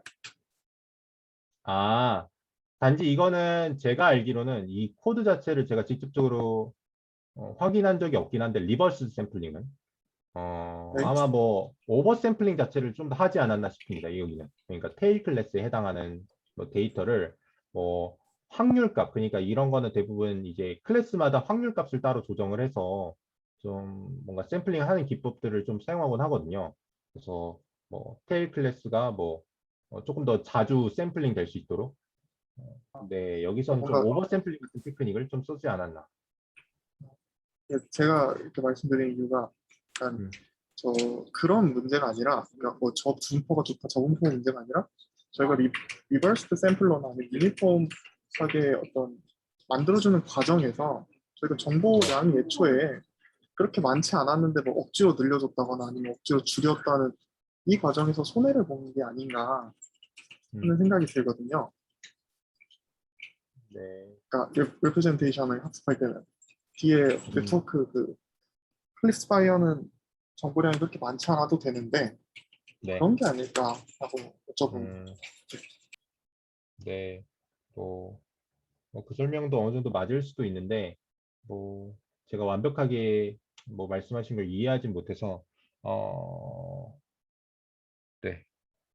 그것도 맞을 수 있을 것 같습니다. 근데, 어,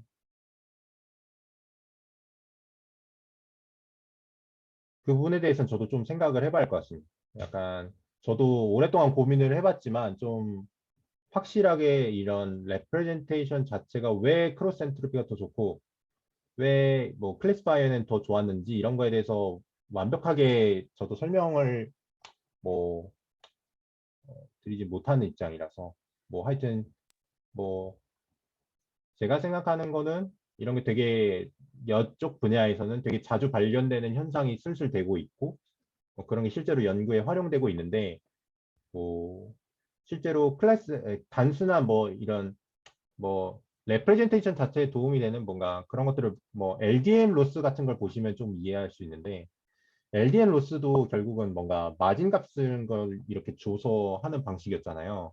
근데 제가 경험한 건 이건 LDN 로스 자체는 결국 뭔가 레프레젠테이션을 위한 디자인이라고 생각을 해요. 그래서 보시면은 인베딩 스페이스에서 이런 마진 값을 조절하는 거기 때문에 이런 건데 이제 리샘플링이나 리웨이팅 자체는 좀 뭔가 두 개의 테크닉은 주로 클래시파이어에 좋지 이제 이런 말씀하신 대로 정보량 자체를 뭔가 더 조절하거나 약간 이런 방식은 아니었기 때문에 뭔가 레프레젠테이션 자체는 도움이 안 되지 않았나. 그래서 네, 네, 네. 그것도 어느 정도 맞는 말씀이신 것 같아요. 네, 감사합니다. 그래서 이쪽 도메인에서부터 조금 뭔가 시작된 거는 이제 브랜치를 이렇게 유니폼 샘플러 그리고 리버스 샘플러 이렇게 두 가지로 이렇게 따로따로 나눠서 이제 두 개의 브랜치로 학습을 시키는 결국 이것도 결국 앙상블 테크닉이라고도 볼 수가 있는데 이런 앙상블 테크닉들이 이제 이쪽 도메인에서 뭔가 논문으로서 슬슬 나오기 시작했습니다. 그래서 예전에 뭔가 비전 스터디 때도 한번 발표드린 적이 있는데 이런 라우팅 다이버스 엑스퍼트라는 라이드라는 논문도 이제 대표적으로 스테이트 오브 더 아트 논문이 됐고 그 이후로도 최근에 논문이 쏟아져 나오는 것 같습니다. 그래서 이 앞단의 논문은 조금 ECCB 논문 같은 경우는 좀 조금 다른 방식이긴 하지만 놀리지 디스틸레이션 같은 걸 좀 활용하는 테크닉이 되겠지만 하여튼 최근 논문들에 대해서 주로 조금 추가로 마지막으로 설명을 좀 드리고자 합니다. 그래서 이런 앙상블 테크닉으로 좀 활용하는 방식은 좀 어떤 방식이냐면 이쪽 도메인의 논문들 같은 경우는 라이드란 논문에서 이제 따로따로 각 엑스퍼트마다 이제 엑스퍼트 즉 뭐 마지막 이 보통 이제 쉐어드 바텀이라 그래서 앞단을 좀 공유하고 실제로 구현상으로는 이제 레스넷에서 마지막 블럭, 그러니까 보통 4개의 큰 블럭을 쓰게 되는데 블록 세트라고 해야 될까요? 그래서 레슨넷에서 크게 4개의 블록 세트를 쓰게 되는데 마지막 블럭은 쉐어를 안 하고 세 번째 앞에 3개를 쉐어하는 형식으로 사용하게 됩니다. 그래서 마지막 엑스포트는 이제 레스 블럭 하나랑 플리 커넥트 레이어 이런 식으로 구성이 돼 있다라고 생각해 주시면 되는데 주로 이 논문도 그렇게 아마 했을 것 같습니다. 그래서 코드는 공개는 안 돼 있지만 이쪽에서 하고자 하는 거는 이제 크게 2가지 테크닉인데 어댑티브 로짓 어저스먼트 알라로스라고 부르는데 이거와 이제 믹스 오브 엑스퍼츠라는 테크닉을 조금 사용하게 됩니다. 그래서 뭐 알라로스라고 왜 이름을 붙였는지는 잘 모르겠는데 하여튼 조금 더 디테일하게 설명을 드리자면은 여기서 하고자 하는 방식은 아까 전에 이제 LDN 로스도 코사인 시뮬리티를 계산한다고 했는데 이 LIY는 뭐 이거는 이제 코사인 시뮬리티 마지막 폴리 컨덕트 레이어와 뭐 피처 간의 뭐 코사인 시뮬리티입니다. 그래서 코사인 시뮬리티 값과 빼기 마진 값을 하게 되는데 이 마진 값을 이전에 LDMN 같은 경우는 클래스별로 다르게 다 준다고 말씀을 드렸죠. 그래서 클래스 디스트리뷰션에 따라 다르게 준다고 말씀을 드렸는데 여기서는 이제 인스턴스 와이즈 그러니까 인스턴스 레벨에서도 하드 샘플이 있을 수 있고 이지 샘플이 있을 수 있는데 그거에 대한 다른 점이 분명 반영이 마진에 돼야 된다. 약간 이런 식으로 주장을 하는 논문이라고 보시면 될 것 같아요. 그래서 여기서는 심플하게 이 코사인 시뮬리티가 아까 전에 LIY라고 말씀을 드렸는데 이 코사인 시뮬리티 값이 높다는 거는 이 해당 그라운드 트루스와 이제 지금 들어오는 피처와의 코사인 시뮬리티가 높다는 건 이미 잘 예측을 하고 있다는 거고 1에 가까울수록 반대로 0이나 마이너스 1에 가까울수록 사실은 이거는 잘못 예측하고 있는 거죠. 그렇기 때문에 여기서 하고자 하는 거는 이지 샘플은 1에 가까울 거고 하드 샘플일수록 0에 가까울 텐데 0이나 마이너스 1에 가까울 텐데 이 인스턴스 레벨로 이제 하드한 정도를 이제 반영해서 쉬울수록 0에 가깝고 이 로스 펑션이 그리고 어려울수록 값이 높아지는 그래서 어려운 거에 대해서 가중치를 높아지는 A 인스턴스의 마진 값이 또 곱해지는 거고 이거는 클래스별로 또 보이는 건데 클래스별로 봤을 때도 볼 때는 뭔가 네. 클래스별로 봤을 때는 이제 클래스 밸런스 샘플링 죄송합니다. 그래서 클래스 레벨로 이제 S가 이제 뭐 각 클래스의 데이터 개수인데 이제 각 데이터의 개수 중에 가장 최소값분의 SJ 각 J 클래스, SJ 클래스가 되게 되는데 거기에 대해서 이제 뭐 로스 펑션을 디자인한 겁니다. 그래서 C 같은 경우는 컨스탄트가 되겠는데 이 로스 펑션 같은 경우는 좀 값 자체는 굉장히 LDN과는 많이 달라 보이지만 결국 여기서 하고자 하는 거는 이제 LDN 로스 펑션과 비슷하게 이제 뭔가 클래스의 데이터 개수가 많을수록 값이 줄어드는 그리고 해당 클래스의 데이터 개수가 적을수록 값이 커지는 그런 역할을 한다고 보시면 될 것 같고 이 로스 펑션이 디자인이 달라진 거는 이 인스턴스의 가중치와 이제 곱해졌을 때 이 로스 펑션 자체가 LDN 로스와 굉장히 유사한 값이 나올 수 있도록 좀 조절을 하지 않았나라고 저는 생각을 하고 있습니다. 그래서 이렇게 곱해진 마진 값이 최종적으로 이 AIY 마진 값으로 더해지는 거 들어가는 거고 이 마진 값을 빼주게 됩니다. 그래서 여기서 핵심은 클래스 단위의 마진 값과 이제 인스턴스 단위의 마진 값이 이제 같이 곱해져서 이제 마진 값으로 들어가서 이 마진을 조절하게 된다. 그래서 이런 로스 펑션이 들어간 게 이제 알라 로스입니다. 그래서 이제 싱글 모델일 때는 알라 로스로만 쓸 수도 있고 두 번째로 제안한 거는 이런 멀티플 엑스퍼트라고 부르겠습니다. 이런 뒷단의 클래시파이어라고 해야 되나요? 그거를 이제 엑스퍼트라고 좀 정의를 이쪽 도메인에서는 하고 있는데 원래 기존에 이전에 멀티플 엑스퍼트 즉 앙상블 테크닉 중에 하나인데 이런 엑스퍼트를 여러 가지를 쓰는 것들을 이제 믹스 오브 엑스퍼트라는 스킬이 좀 있습니다. 실제로 저희 연구실에서도 이제 이런 엠리간이라 그래서 이제 뭔가 믹스처 오브 엑스퍼트를 좀 활용해서 이제 간으로 좀 간에 접목시킨 연구도 있긴 한데 이런 라우터가 있고 이제 라우터 같은 경우는 이제 이런 각 엑스퍼트별로 이제 뭔가 피처를 보고 어떤 엑스퍼트가 가장 잘할 것 같은지 예측을 하는 거고 이 웨이트는 이제 소프트맥스로 돼서 이제 각 반영도를 좀 조절을 하겠죠. 그래서 각 반영도 값을 이렇게 곱해줘서 이제 아웃풋에 이제 최종 아웃풋으로 나오게 됩니다. 그래서 여기서 로스 펑션 같은 경우는 각 엑스퍼트별로 이 알라 로스를 좀 쓰고 추가로 이제 맨 마지막에 나오는 아웃풋 그러니까 이 웨이트 값과 곱해져서 아웃풋에다가 추가적으로 로스 펑션을 디자인하게 되는 로스 펑션을 걸어줍니다. 똑같은 로스를. 그래서 그렇게 했을 때 뭐 아까 전에 짧게 제목만 보여드린 라이드라는 논문에 비해서도 성능이 올랐고 실제로 스테이트 오브 디 아트 성능을 논문에서는 보여줬습니다. 그래서 보시면은 싱글 모델일 때도 이런 LDM 로스나 또 이런 논문들에 비해서 디커플 LWS도 뭐 아까 전에 소개시켜드린 논문 중에 한 테크닉인데 뭐 이런 논문에 비해서 싱글 모델에 비해서도 성능이 오르는 걸 볼 수가 있고 라이드란 논문에 비해서도 스테이트 오브 디 아트의 성능을 보여줬다라는 걸 증명을 했습니다. 그리고 맨 마지막으로 소개시켜드릴 논문은 최근에 본 논문인데 이 논문 같은 경우는 전 개인적으로 좀 인상 깊게 봤고 뭐 ICCV에 제출한 포맷 같았습니다. 그래서 결과가 나왔을 텐데 거기까지는 결과가 안 나온 것 같고요. 근데 보시면은 여기서는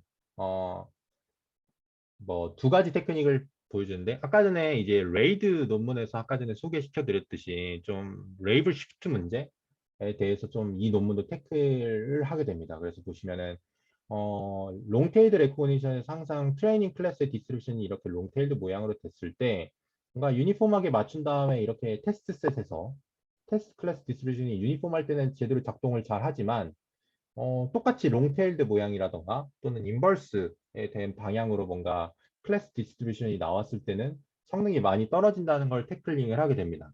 그래서 뭐 이쪽에서는 똑같이 앙상블 테크닉을 활용하게 되는데 여기서 쓰고자 하는 거는 좀 뭐 말 그대로 세 개의 엑스퍼트 따로 있는 모델이 있게 되는데 하나는 그냥 크로스 엔트로피 로스로 학습을 시키고요. 또 다른 건 유니폼에 맞춰서 밸런스드 소프트맥스를 쓰게 되고 반대로 인버스드 소프트맥스를 또 다른 소프트맥스에는 엑스퍼트에는 걸어주게 됩니다. 즉 여기서 하고자 하는 거는 매니에 해당하는 전문가 그러니까 매니샷에 좀 전문인 이제 엑스퍼트를 놔두고 미디엄의 전문이 좀 그러니까 유니폼 디스트리뷰션이 좀 전문인 엑스퍼트를 따로 놔두고 그리고 마지막으로 인버스드 즉 퓨샷에 조금 더 전문적으로 좀 더 잘 오버피팅된 엑스퍼트를 따로 놔두겠다는 컨셉인 거고 그걸 조절하기 위해서 이런 밸런스드 소프트맥스는 기존에 제한된 방식인데 뭐 이 파이의 값이 이 롱테일드 트레인 디스트리뷰션의 값을 더해줘서 사실은 이런 값이 더해주면은 이제 뭐 네. 이 값이 더해졌을 경우에는 이 값 자체가 조금 이 롱테일드 모양과는 다르게 유니폼하게 조금 더 뭐 반영이 되기 때문에 좀 뭐 이전 논문에서는 좀 이렇게 이런 로스 펑션 자체를 수식적으로 증명을 해서 사용을 하고 있고 여기서는 인버스 소프트맥스에서는 좀 람다 값으로 이제 이 인버스에 대한 디스트리뷰션 자체를 값을 빼줘서 뭔가 조절을 하게 됩니다. 그래서 조금 이거의 뭐 원리에 대해서 디테일하게 지금 설명을 조금 드리긴 어렵지만 하여튼 이렇게 밸런스드 소프트맥스와 인버스 소프트맥스 그래서 소프트맥스 각각 해서 매니에 해당하는 거, 퓨에 해당하는 전문가, 엑스퍼트들을 따로 학습을 시키고 그리고 이 밸런스드, 유니폼에 해당하는 뭔가 밸런스드 소프트맥스를 따로 해서 이런 세 개의 엑스퍼트를 놔둬서 따로 학습을 뭐 동시 학습을 진행하게 됩니다. 그래서 이렇게 세 개 엑스퍼트가 따로 기능을 뭐 하는 엑스퍼트를 따로 학습시키는 그런 테크닉과 그리고 아까 전에 믹스처 뭐 여기서 소개시켜드린 이제 믹스처 오브 엑스퍼트처럼 결국 여기서도 테스트 타임 때 어떤 엑스퍼트가 더 전문인가 이 특정 이미지가 들어왔을 때 어떤 이미지가 조금 더 전문인가 이런 것들을 좀 알아내야 되는데 뭐 여기에 테크닉에 대해서는 이제 추가적으로 prediction stability maximization이라는 방식으로 좀 활용을 하게 되는데 레이드란 논문에서는 아까 전에 말씀드린 대로 이제 프라이어의 정보, 그러니까 뭐 테스트 타임의 프라이어의 정보를 어떻게든 알아내서 그걸 안다는 가정하에 그거를 활용했는데 여기서는 이제 셀프 슈퍼바이스드 테크닉을 조금 테스트 데이터셋에 대해서 활용을 하게 됩니다. 그래서 여기서 어떻게 하냐면은 어떤 발견을 했냐면은 이제 저희가 셀프 슈퍼바이스드 세팅을 학습시킬 때 컨트라스티브 러닝 같은 걸 생각했을 때 데이터 어그멘테이션을 두 가지 방식으로 하죠. 그런 다음에 그걸 모델에 집어넣었을 때 엑스퍼트 1, 엑스퍼트 2, 엑스퍼트 3에 대해서 두 가지 방식으로 뽑힌 V1 그리고 V21 이런 식으로 각각의 로짓 값들이 있을 텐데 각 로짓 값들끼리 이제 코사인 시뮬레이트를 재봤더니 엑스퍼트 1은 이제 두 가지 데이터 어그멘테이션 데이터 어그멘테이션으로 들어온 이미지 똑같은 이미지에 대해서 두 가지 데이터 어그멘테이션 들어온 이미지의 코사인 시뮬레이트를 재봤을 때 매니의 값이 굉장히 높고 유니폼일 때는 미디엄 값이 그래도 조금 더 높고 미디엄이나 적당한 값이 나오고 그리고 엑스퍼트 3는 퓨에 해당하는 인버스를 사용한 엑스퍼트라고 했는데 그거 같은 경우는 퓨샷에 해당하는 코사인 시뮬레이트가 굉장히 높다라는 걸 발견을 했습니다. 그래서 여기서 제안한 거는 그렇다면은 지금 테스트 셋이 들어왔을 때 테스트 셋의 디스트리뷰션을 뭔가 딱 피팅 되도록 이제 테스트 셋이 들어왔을 때 이 W1, W2, W3 즉 여기 V1, V2, V3를 결국 이렇게 가중치를 해서 이제 최종적인 아웃풋을 뽑아야 될 텐데 거기에 해당하는 가중치 값을 높이기 위해서 이 부분만 최종적인 Y1 그러니까 W1, W2, W3는 이제 러너블 파라미터라고 보시면 되고 이 Y1과 Y2를 두 개를 곱했을 때 맥시마이즈가 되도록 이 W1, W2, W3만 학습을 시키게 됩니다. 그렇게 됐을 때 여기서 의도하고자 하는 거는 이 특정 테스트 데이터셋에 대해서 디스트리뷰션을 봤을 때 뭔가 W1이 항상 가중치가 더 높은지 또는 B샷이 더 많은 인버스의 뭔가 테스트 디스트리뷰션이라고 했을 땐 W3가 값이 높겠죠. 그래서 W3, 즉 엑스퍼트 3가 조금 더 반영도가 높을 수 있도록 하고 유니폼일 때는 좀 W2가 높을 수 있도록 하고 약간 이런 식으로 학습시키는 테크닉이라고 보시면 될 것 같아요. 그래서 그렇게 했을 때 또 새로운 소타가 됐고 여기서는 이제 레이드란 논문과도 비교를 했을 때도 성능이 전반적으로 훨씬 더 높은 결과를 보여주었습니다. 그래서 레이드에 비해서는 프라이어 정보를 안 썼음에도 조금 더 성능이 좋았다는 점에서 굉장히 긍정적이고 저도 이런 분야에 대해서 조금 연구를 좀 고민했던 측면에서 저는 개인적으로 굉장히 좋게 본 논문 중에 하나입니다. 그래서 여기까지가 좀 설명이었는데 네. 혹시 질문이 더 있으실까요?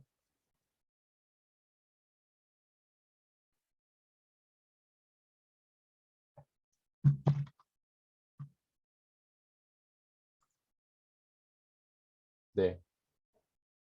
질문이 더 없으시면은 그럼 마지막으로 좀 소개해 줄 게 있거든. 아까 전에 말씀드린 지금 트렌드가 이 백본 모델이 다 다르긴 하지만 뭔가 테이드란 논문이 실제로 스테이트 오브 디 아트의 성능을 보여주고 있고 소개는 못 시켜드렸지만 이런 컨트라스티브 로스를 활용한 논문들이 그 다음 성능들을 좀 여러 방향으로 보여주고 있습니다. 그래서 네. 그래서 여기까지가 좀 롱테일 레코니션에 대한 최근 논문들 이런 것들을 간단하게 하이 레벨적으로만 좀 보여드리기 위해서 좀 소개를 드렸습니다. 그래서 질문이 더 없으시다면 여기서 발표를 마치도록 하겠습니다. 잘 들었습니다. 감사합니다. 네, 감사합니다.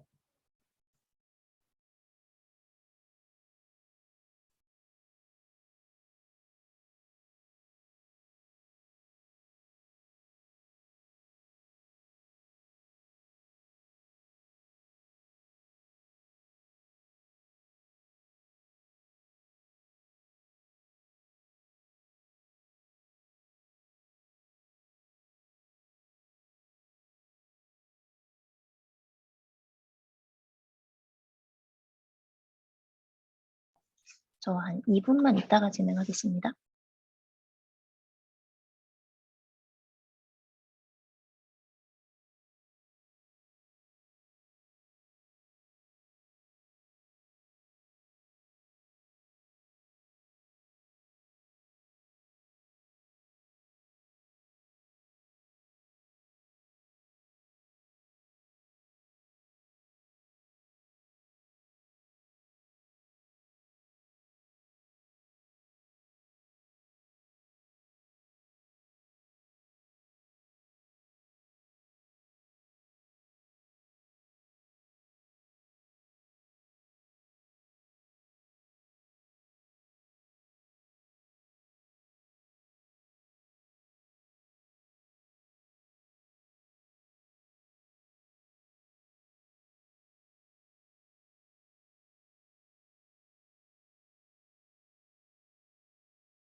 혹시 화면 잘 보이시나요? 네네, 보입니다. 그러면 바로 시작해 보겠습니다.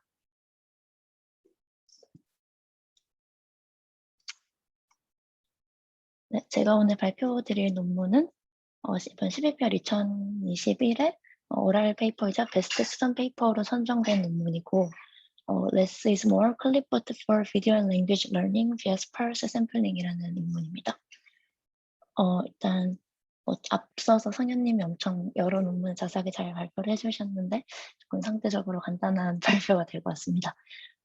일단 이 논문을 선정하게 된 이유는 제가 지금 그 카카오 브레인에서 연구 인턴을 하고 있는데 이제 그 팀에서 지금 하고 있는 게 비디오 텍스트 멀티모달 러닝, 그 중에서도 비디오 QA 태스크를 풀고 있어서 좀 제너럴한 비디오 텍스트 뭐 프리트레이닝 이런 메소드들을 좀 찾다가 알게 된 페이퍼입니다. 먼저 비디오 텍스트 태스크라는 게 주로 많이 좀 파인튜닝이 되는 태스크가 텍스트 투 비디오 리트리벌이나 혹은 뭐 비디오 QA 이런 태스크들에서 주로 활용이 되는데요.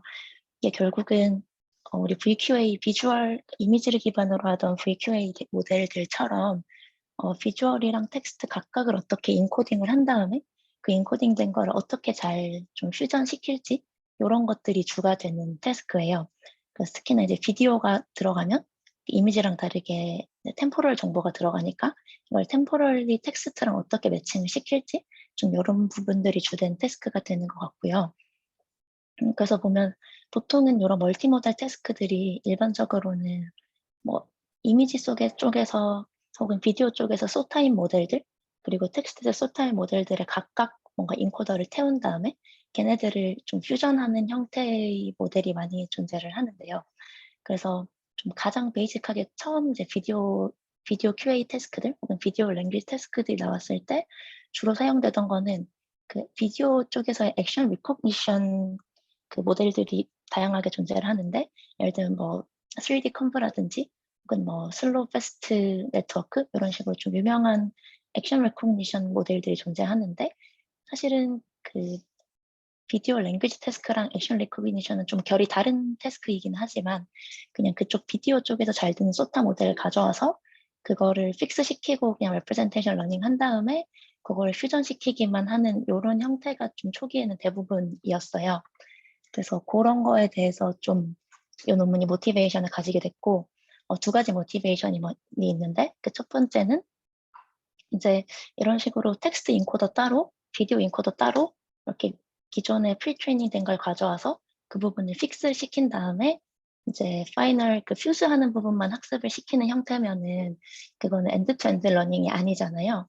근데 그 엔드 투 엔드 러닝이 이제 비디오 텍스트 모델에 굉장히 중요하다라고 이렇게 주장을 하고 근데 그 이유가 첫 번째는 이 오프라인 피처 익스트랙터 그러니까 비디오로 치면 뭐 3D 컨브 혹은 텍스트로 치면 버트 이런 것들이 일반적으로 이 비디오 텍스트 모달리티를 고려하지 않고 비디오 텍스트 모델의 어떤 파이널 태스크라는 굉장히 결이 다른 데이터와 다른 태스크에 대해서 학습이 되기 때문에 약간 그 타겟과의 디스크리펀시가 클 수 있다라는 얘기를 한 가지 주장을 하고 앞서 말씀드렸다시피 뭐 비디오 인코더는 주로 액션 리코그니션을 베이스로 한다든지 좀 그런 식으로 좀 태스크의 결이 다르기 때문에 그 디스커넥션이 있을 수 있다라고 얘기를 합니다.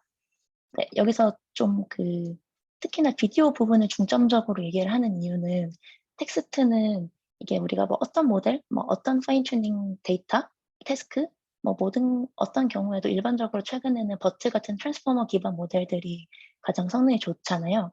그래서 좀 논외로 텍스트는 주로 이제 트랜스포머 기반의 모델을 태운다고 일반적으로 좀 생각을 하시면 되고 다만 비디오는 아직까지 굉장히 좀 어려운 데이터이기 때문에 다양한 모델들이 나오는데 이제 그런 비디오 리코그니션의 트렌드에 맞는 모델들을 그냥 가져오기만 하는 거로는 좀 한계가 있다. 이런 주장을 일단 하고요.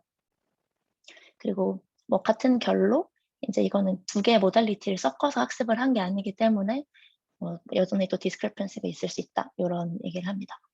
근데 사실 그러면은 전부 다 처음부터 엔드 투 엔드 러닝으로 주어진 데이터만 많으면 주어진 데이터에 대해서 학습을 해도 되긴 되죠. 근데 엔드-투-엔드 러닝이 비디오에서 주로 잘 쓰이지 못하는 이유를 살펴보면은 이제 비디오가 이미지는 뭐 예를 들면 VQA 태스크에서 한 이미지 안에 뭐 오브젝트가 3개가 있다 하면은 그 오브젝트 3개를 디텍션해서 그 오브젝트들을 트랜스폼에 집어넣는다든지 어느 정도 좀 용인 가능한 수준의 어떤 스케일의 모델이 되는데 이제 비디오는 한 이미지의 오브젝트뿐만 아니라 이게 템포럴리 뭐 보통 뭐 30초 이상, 뭐 30초 요 정도로 비디오가 일반적으로 좀 주어지기 때문에 이런 비디오 텍스트 모델들에 대해서요.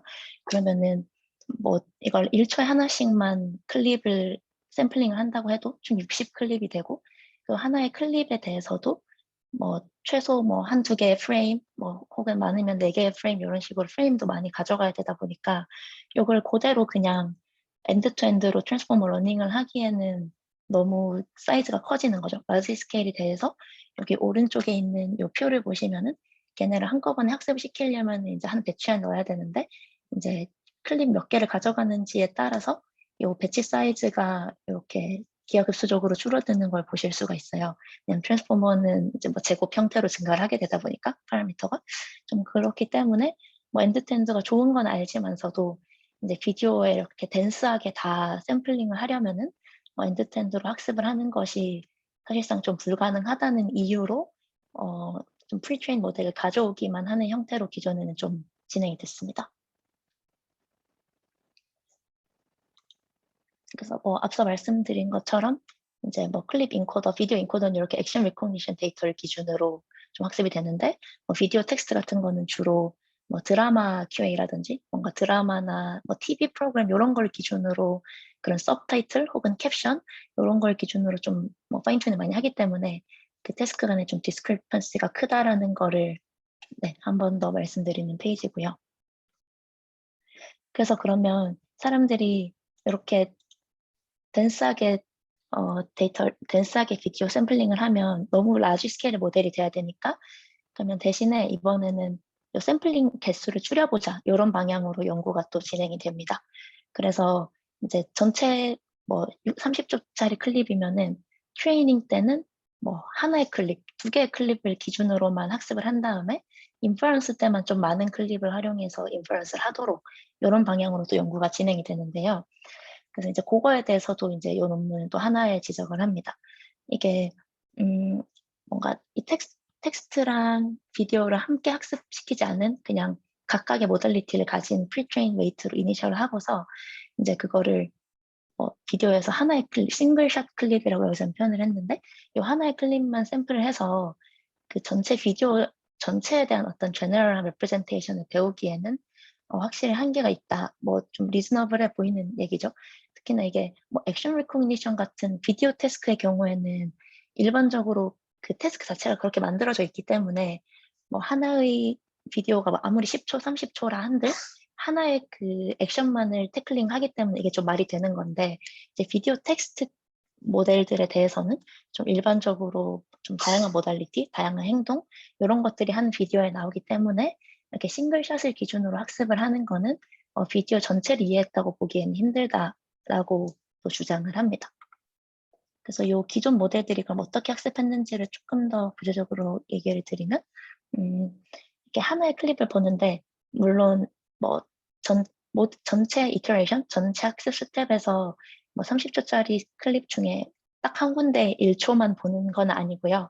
이제 각 이터레이션이 돌 때마다 이제 매번 다른 부분들을 샘플링을 해서 대신에 한 번에 한 부분만 랜덤리 한 클립만 샘플링을 해서 이제 이번 이터레이션은 여기를 보고 맞추고 다음 이터레이션 여기를 보고 맞추고 좀 이런 식으로 좀 제너럴라이즈를 하기 위한 형태로 네, 기존엔 학습을 진행을 했고 이제 대신에 이게 이제 인퍼런스에 가면은 뭐 한 16개, 10개 이런 식으로 덴스하게 랜덤 대신에 전체 구간에서 유니폼리 뭐 16분의 1 이렇게 나눠서 하나씩 샘플링을 해가지고 이걸 뭐 에버리지 풀링이나 뭐 좀 다양한 메소드들을 써서 이제 얘네를 한꺼번에 서메이션을 해서 예측을 하는 형태로 이제 기존 모델들이 진행이 됐습니다. 네, 대신에 이 모델은 좀 뭐 비디오 전체를 제너럴라이즈 할 수 없다는 뭐 그런 단점은 있었고요. 모델 크기는 줄어들겠지만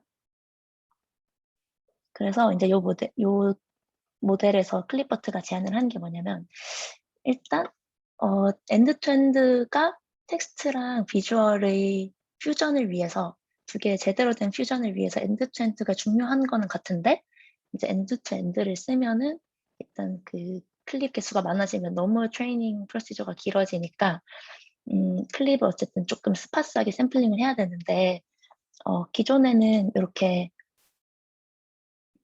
한 클립씩 샘플링을 할 때 이게 엔드투엔드가 아니라는 가정이었어요. 예를 들면 텍스트 인코더 따로, 비디오 인코더 따로 이렇게 나눠져 있다는 가정이었는데 뭔가 얘네의 주장은 뭐 구조적으로 본인들이 막 크게 바꾼 건 없지만 프리트레이닝을 애초에 텍스트랑 비디오를 잘 퓨전할 수 있게 그리고 주어진 그 도메인 데이터에 맞게 좀 잘 프리트레이닝을 하고 모델 구조를 좀 더 잘 만들면은 뭐 원 클립까지는 아니라도 굉장히 스파스하게 뭐 두 개의 클립 혹은 네 개의 클립 이렇게 좀 스파스하게 트레이닝 단에서 샘플링을 하더라도 기존 모델들 앞서 말씀드린 그 두 가지 한계가 있었던 두 가지 모델들에 비해서 좀 더 좋은 성능을 낼 수 있지 않을까라고 굉장히 좀 심플한 인투이션으로 생각을 했는데 이게 실제로 성능 향상에 굉장히 큰 영향을 줬던 그런 모델이라고 설명을 드릴 수 있을 것 같습니다. 그래서 이제 엔드투엔드로 안 하는 대신에 기존에는 요 비디오 인코더를 고정시키는 대신에 클립 횟수를 막 엄청 덴스하게 뽑았었다면은 이걸 엔드투엔드로 학습을 시키는 대신 적은 클립 수만으로도 그만큼 비슷한 성능이 나올 수 있게 우리가 모델을 만들어 보겠다. 이런 취지였다고 생각을 해주시면 됩니다. 그래서 일단 개요를 보시면 이 위쪽에 있는 게 기존의 메소드들, 메소드에 좀 오타가 났는데 기존 메소드들, 이 밑에 게 이제 그 클립버트 메소드고요. 잘 보시면 덴스하게 비주얼 인코더에 샘플링을 하고 이제 랭귀지 인코더도 따로 샘플링을 해서 여기 그레디언트를 끊고 그 두 개를 그냥 쭉 연결시켜서 이제 트랜스포머에 한 번에 다 태워버리는 좀 그 트랜스포머에 좀 의존하는 이런 형태였다면 이제 이 클립버트의 아이디어는 이 덴스한 샘플링이라는 게 예를 들면 비디오에서 10개의 클립을 샘플링을 한다고 하면 얘네는 이걸 하나의 트랜스포머에 텍스트 하나, 비디오 클립 10개 이렇게를 한 번에 집어넣은 형태거든요. 근데 그거 대신에 스파스하게 만약에 여기서 3개의 비디오 클립을 뽑았다고 하면 이제 하나의 클립마다 하나의 트랜스포머를 태우는 겁니다. 그래서 이 하나의 클립에 요 텍스트들은 똑같이 들어가고 이제 클립 1이랑 질문 혹은 캡션, 그다음에 클립 2랑 질문, 클립 3랑 질문 이런 식으로 각각을 크로스 모델링을 하고 이제 여기서 그 그레디언트를 끊지 않고 요 비주얼 인코더까지 전반적으로 다 학습을 하고요. 그리고 이제 요 3개 각각에서 나온 프레딕션을 이제 한꺼번에 average 풀링 같은 거를 하는 거죠. 그래서 이 풀링하는 이 부분이 일종의 그 전체 클립들 간의 템포럴 부분을 담당하는 뭔가 템포럴리 걔네를 잘 섞는 부분이 이 뒷단에서 이루어지고 이제 이 첫 번째 단에서는 각 하나의 텍스트랑 하나의 클립 간의 좀 그 릴레이션만 좀 볼 수 있도록 이렇게 일종의 투 스텝처럼 이렇게 나눠 놓으면은 이제 각 퀘스천에서 이 비디오에서 어떤 부분을 봐야 하는지 혹은 텍스트의 어떤 부분이 지금 딱 이 클립에 필요한지 이런 것들을 각각의 트랜스포머 예측을 하고 그런 것들을 한 번 더 섞어서 이제 템포럴리 리즈닝을 하게 하는 좀 그런 형태로 모델을 제시를 하게 됩니다.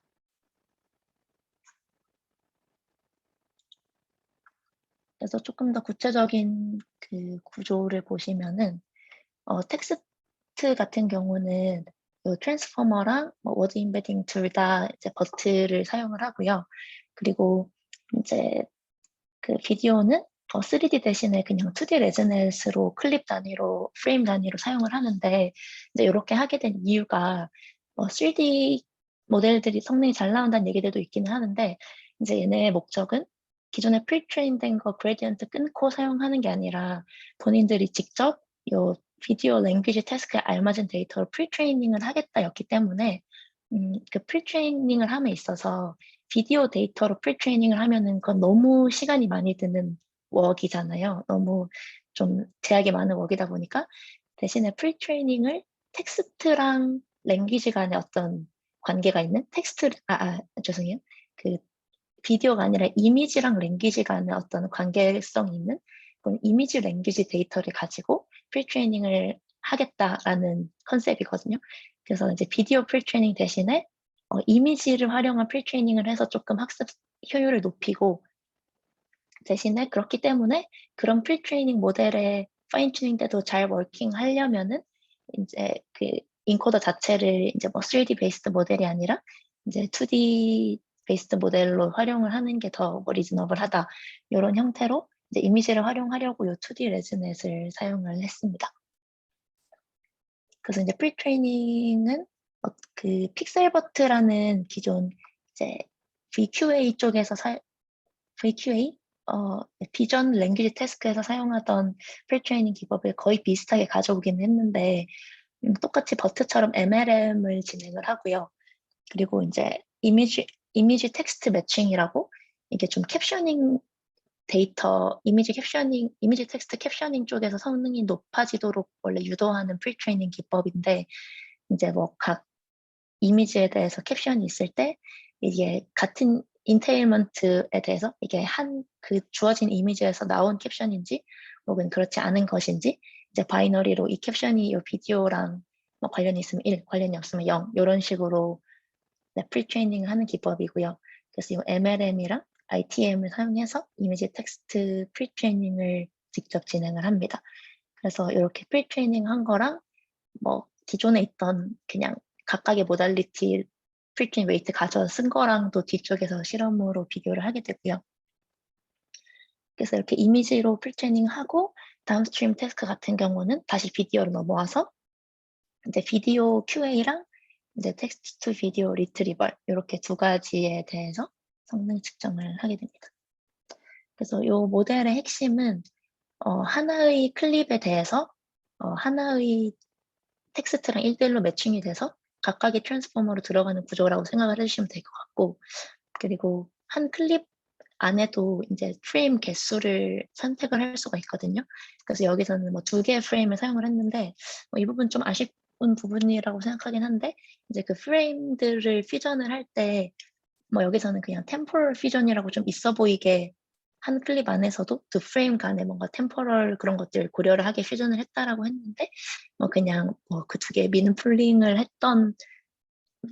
그냥 했거든요. 그래서 한 클립에 대해서 프레임들 다 플링해서 그냥 그 하나의 이미지처럼 이제 하나의 레프레젠테이션만 하나의 이미지에 대한 레프레젠테이션만 트랜스포머에 태워지도록 이런 식으로 좀 학습이 됐고 또 조금 볼만한 점은 뭐 예를 들면 그 이미지를 그 피처 단으로 뭐 싹 다 그 펼쳐가지고 트랜스포머에 집어넣는 게 아니라 조금 학습 효율을 위해서 이거를 뭐 오브젝트 디텍션 쪽에서 하는 것처럼 그리드 단위로 뭐 7x7 이런 식으로 그리드 단위로 만들어서 7x7 고정시켜서 총 49개 49바이 디멘전 이런 식으로 트랜스포머에 들어가도록 조금 피처 스페이스를 줄였다 뭐 이런 점들을 특징으로 볼 수 있을 것 같아요. 그래서 전반적으로 엔드 투 엔드 프레임워크를 쓰되 전체적인 학습 효율을 높이려고 좀 엔지니어링적으로 노력을 한 측면이 있었던 것 같습니다.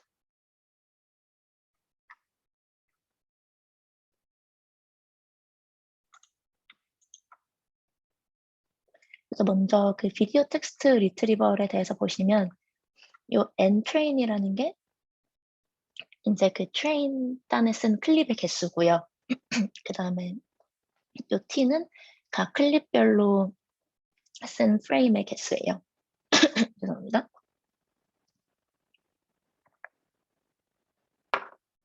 그래서 train 단에서 이거를 뭐 얼마만큼 스팔스하게 뽑을지는 계속 하이퍼 파라미터로 조정을 해가면서 실험을 했고 이제 인퍼런스는 덴스하게 16개 프레임으로 다 고정을 해서 진행을 했습니다. 이거 보시면 뭐 클립버트 4 곱하기 1 이거는 트레인 때 전체 비디오에 대해서 4개의 클립에 각각 하나의 프레임씩을 셀렉션 한 거고 뭐 8x2 이건 8개의 클립에 2개의 프레임 셀렉션 한 거라고 생각해 주시면 됩니다.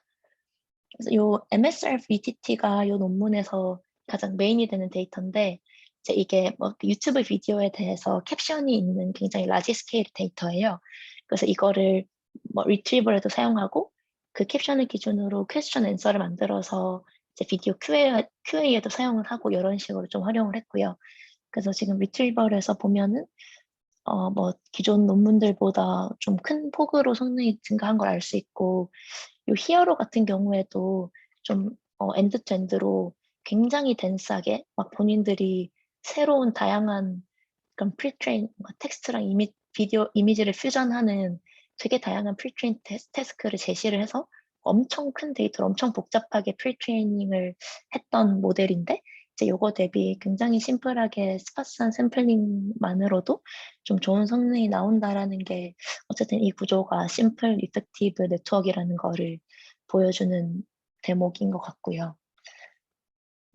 네, 그래서 뭐 나머지 데이터들에 대해서도 좀 성능이 좋게 나오는 걸 볼 수가 있고, 그리고 네, 비디오 QA 같은 경우에는 특히나 좀 이거는 사실 데이터셋의 문제도 있지 않나 싶긴 한데, 이 TGIF가 상대적으로 조금 짧고 QA 자체가 좀 쉬운 데이터셋이거든요. 그래서 그런지 이게 아무리 뭐 제너럴라이즈가 잘 되고 뭐 인퍼런스 때 덴스하게 뽑았다고는 하지만 결국은 트레이닝 때 얼마나 양질의 그런 텍스트 비디오 퓨전이 일어나서 양질의 제너럴라이즈가 되느냐가 이 VQA의 핵심인 건데, 트레인 때 원바이 원으로만 좀 학습을 했는데도 요 정도 성능이 나온다는 게 굉장히 좀 신기했던 부분이고, 근데 요거는 뭐 좀 데이터셋을 타는 면이 있지 않나라고 생각이 됩니다. 왜냐면은 제가 지금 VQA 태스크를 하면서 느끼는 게, 이게 뭐 비디오 자체도 뭐 비디오를 잘 모델링하는 것도 중요하지만 결국은 이게 VQA 태스크에서 틀리는 뭐 질문들 이런 걸 보면은 뭐 특정 비디오 자체가 너무 어려웠다 이런 거보다도 퀘스천이 얼마나 길고 좀 문법적으로 어려운지, 뭐 퀘스천을 얼마나 꼬아뒀는지 이런 것들이 조금 그 각 QA에 있어서 좀 영향을 끼치는데, 그런 측면에서 요거는 좀 쉬운 좀 그런 태스크여서 이렇게 성능이 나왔지 않았나라고 좀 생각이 들고요. 이 좀 그나마 조금 더 복잡한 요 MSR VTT한테는 얘네가 뭐 원바이 원으로는 시도를 안 하고 4x1, 8x2로 이렇게 시도를 했던 걸로 봐서는 네, 그런 생각이 들고요. 그래서 여기서는 그래도 조금 더 근데 사실 성능 차이가 크지 않죠. 그래서 이들은 어쨌든 그 효율을 계속해서 메인 컨셉으로 가져가기 때문에 이렇게 스파스하게 샘플링 한 거랑 성능 차이가 크지 않다. 이런 측면에서 굉장히 좀 장점으로 얘기를 합니다.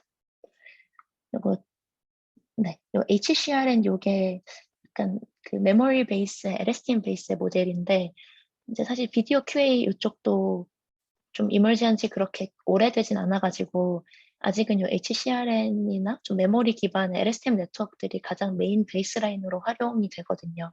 그래서 요것들이 그나마 좀뭐 소타라면 소타? 좀 많이 비교되는 모델인데, 이제 그런 거 대비 좀 라이트하게 샘플링한 트랜스포머가 어쨌든 역시나 성능이 좋다. 이런 것도 볼 수 있는 부분인 것 같습니다. 그리고 이제 어블레이션 스터디를 했는데, 아까 제가 그 템포럴 퓨전이라고 좀 거창하게 얘기는 했지만 이게 그냥 민풀링을 사용을 했다고 했잖아요. 근데 그거에 대해서도 나름 이제 뭐 이유를 제시를 하는데, 자기들이 뭐 컴퓨터 3D나 이런 여러 메소드에 대해서 뭐 프레임 개수, 요 T가 프레임 개수고 요 M이 메소드인데, 다양한 메소드에 프레임 개수 여러 개 해서 실험을 해봤는데, 그냥 제일 간단하게 프레임 개수 적게 하고 민풀링 같은 가장 이지한 웨이로 학습을 한 게 오히려 성능이 제일 좋더라라는 거를 그래도 좀 네, 이렇게 설명을 해주는 대목인 것 같습니다.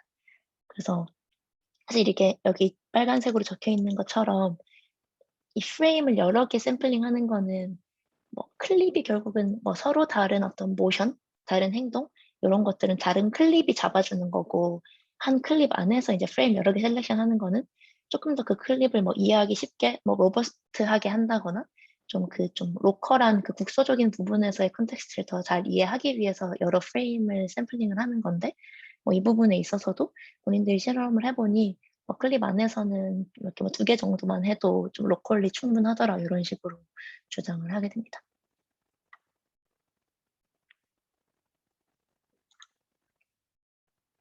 그리고 이제 이제 그러면 클립의 개수를 트레인 단에서 바꿔가면서 학습을 했을 때 그게 어떤 영향을 끼칠까라고 좀 또 실험을 해봤고요.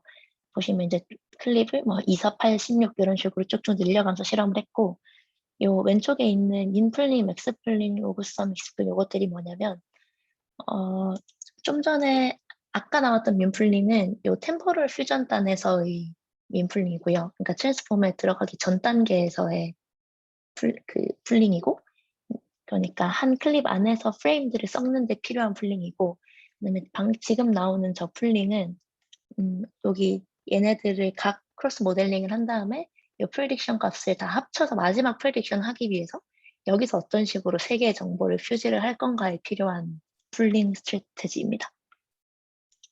그래서 보시면은 여기서는 민 풀링, 맥스 풀링, 그리고 이제 로그썸, 익스프 이렇게 세 가지 풀링 방법을 사용을 했고, 여기서는 뭐 엄청 뭐 이유를 이렇게 구체적으로 설명을 해주진 않는데 그냥 empirically 요 로그썸 익스프 쓰는 게 가장 성능이 좋았다라고 얘기를 하고, 그래서 모든 QA 태스크에는 요 로그썸 익스프를 사용을 하고요.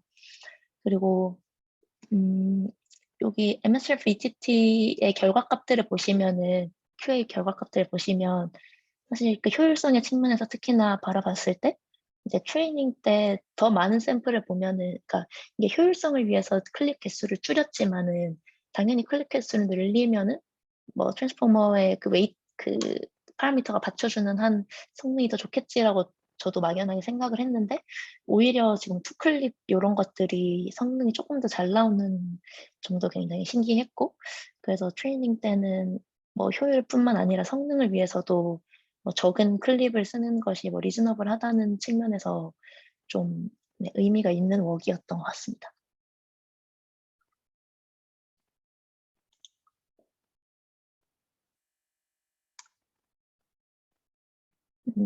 네. 여기서도 뭐 기존의 요 덴스한 트레이닝 샘플 16개 덴스하게 샘플링 하는 거랑 이제 스파스하게 샘플링 하는 것 사이에 비교를 했는데, 여전히 뭐 스파스 샘플링이 리트리벌 태스크에서도 더 성능이 좋았고요.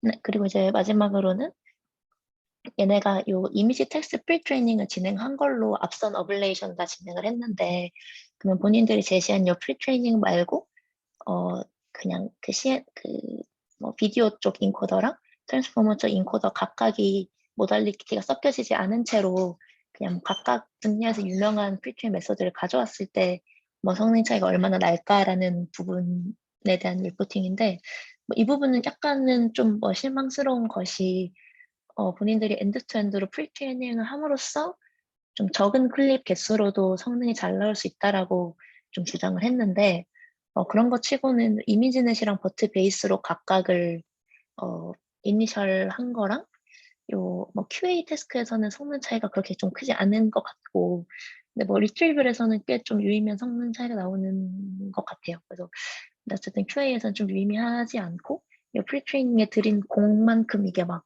엄청난 성능의 차이가 있는가 하면은 조금 그 부분은 고려해야 될 부분인 것 같고, 그래서 이들이 처음에 이제 한계점으로 제시했던 게 엔드투엔드가 뭐 꼭 필요하다라는 거랑 이제 뭐 스파스 샘플링을 잘 하면서 좋은 성능이 나올 수 있다, 이렇게 뭔가 두 가지 주장했던 부분에서 오히려 이 논문의 어떤 성패, 그러니까 성공의 그 비법은 그 트랜스포머의 스파스 샘플링을 좀 잘 접목을 시켰던 게 아닌가라는 생각이 들었습니다.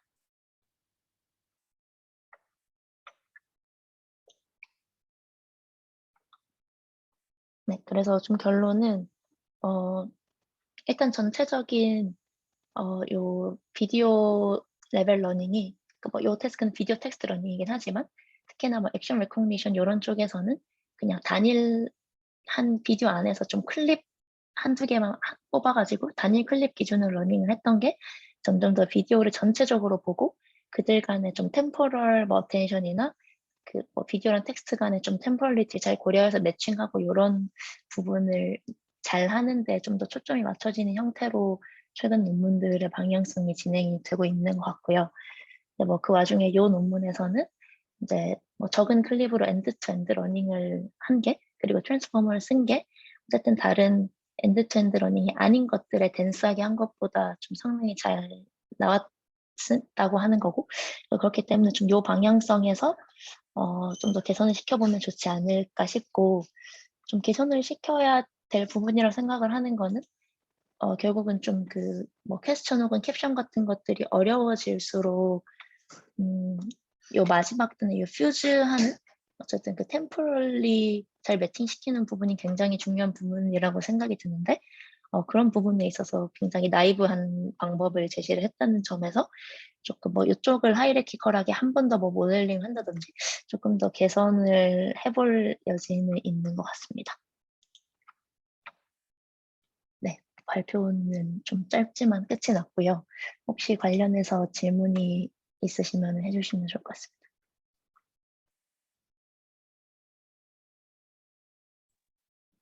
그러니까 마지막에 하이라키컬 한다는 부분 잘 못 들었는데 아, 네. 뭔 의미인가요? 그게 뭐 요 모델에서 그렇게 하는 건 아니고 그냥 좀 나이브하게 생각해 봤을 때 지금은 요게 마지막 프레딕션을 뭐 그 전체 그 마지막 전체 벡터들로 뭔가 하는 게 아니라 이제 각각의 CLS 벡터들만 그냥 에버리지 풀링을 하는 거거든요. 근데 그것만으로 각 클립들 간의 좀 템포럴 퓨전을 하기에는 좀 어려움이 있다고 판단이 돼서 이제 그 부분을 좀 더 뭐 각 클립들을 뭐 예를 들면 인코더에 한 번 더 넣어가지고 그 결과값을 한 번 더 이제 클립별로 어텐션이 되게 만든다든지 뭔가 그 템포럴 퓨징을 위해서 하이라키컬리 한 번 더 이쪽에 모듈이 하나 더 있다던가 이런 식으로 하면은 템포럴 퓨전이 더 잘 되지 않을까? 이런 의미였어요. 네, 알겠습니다.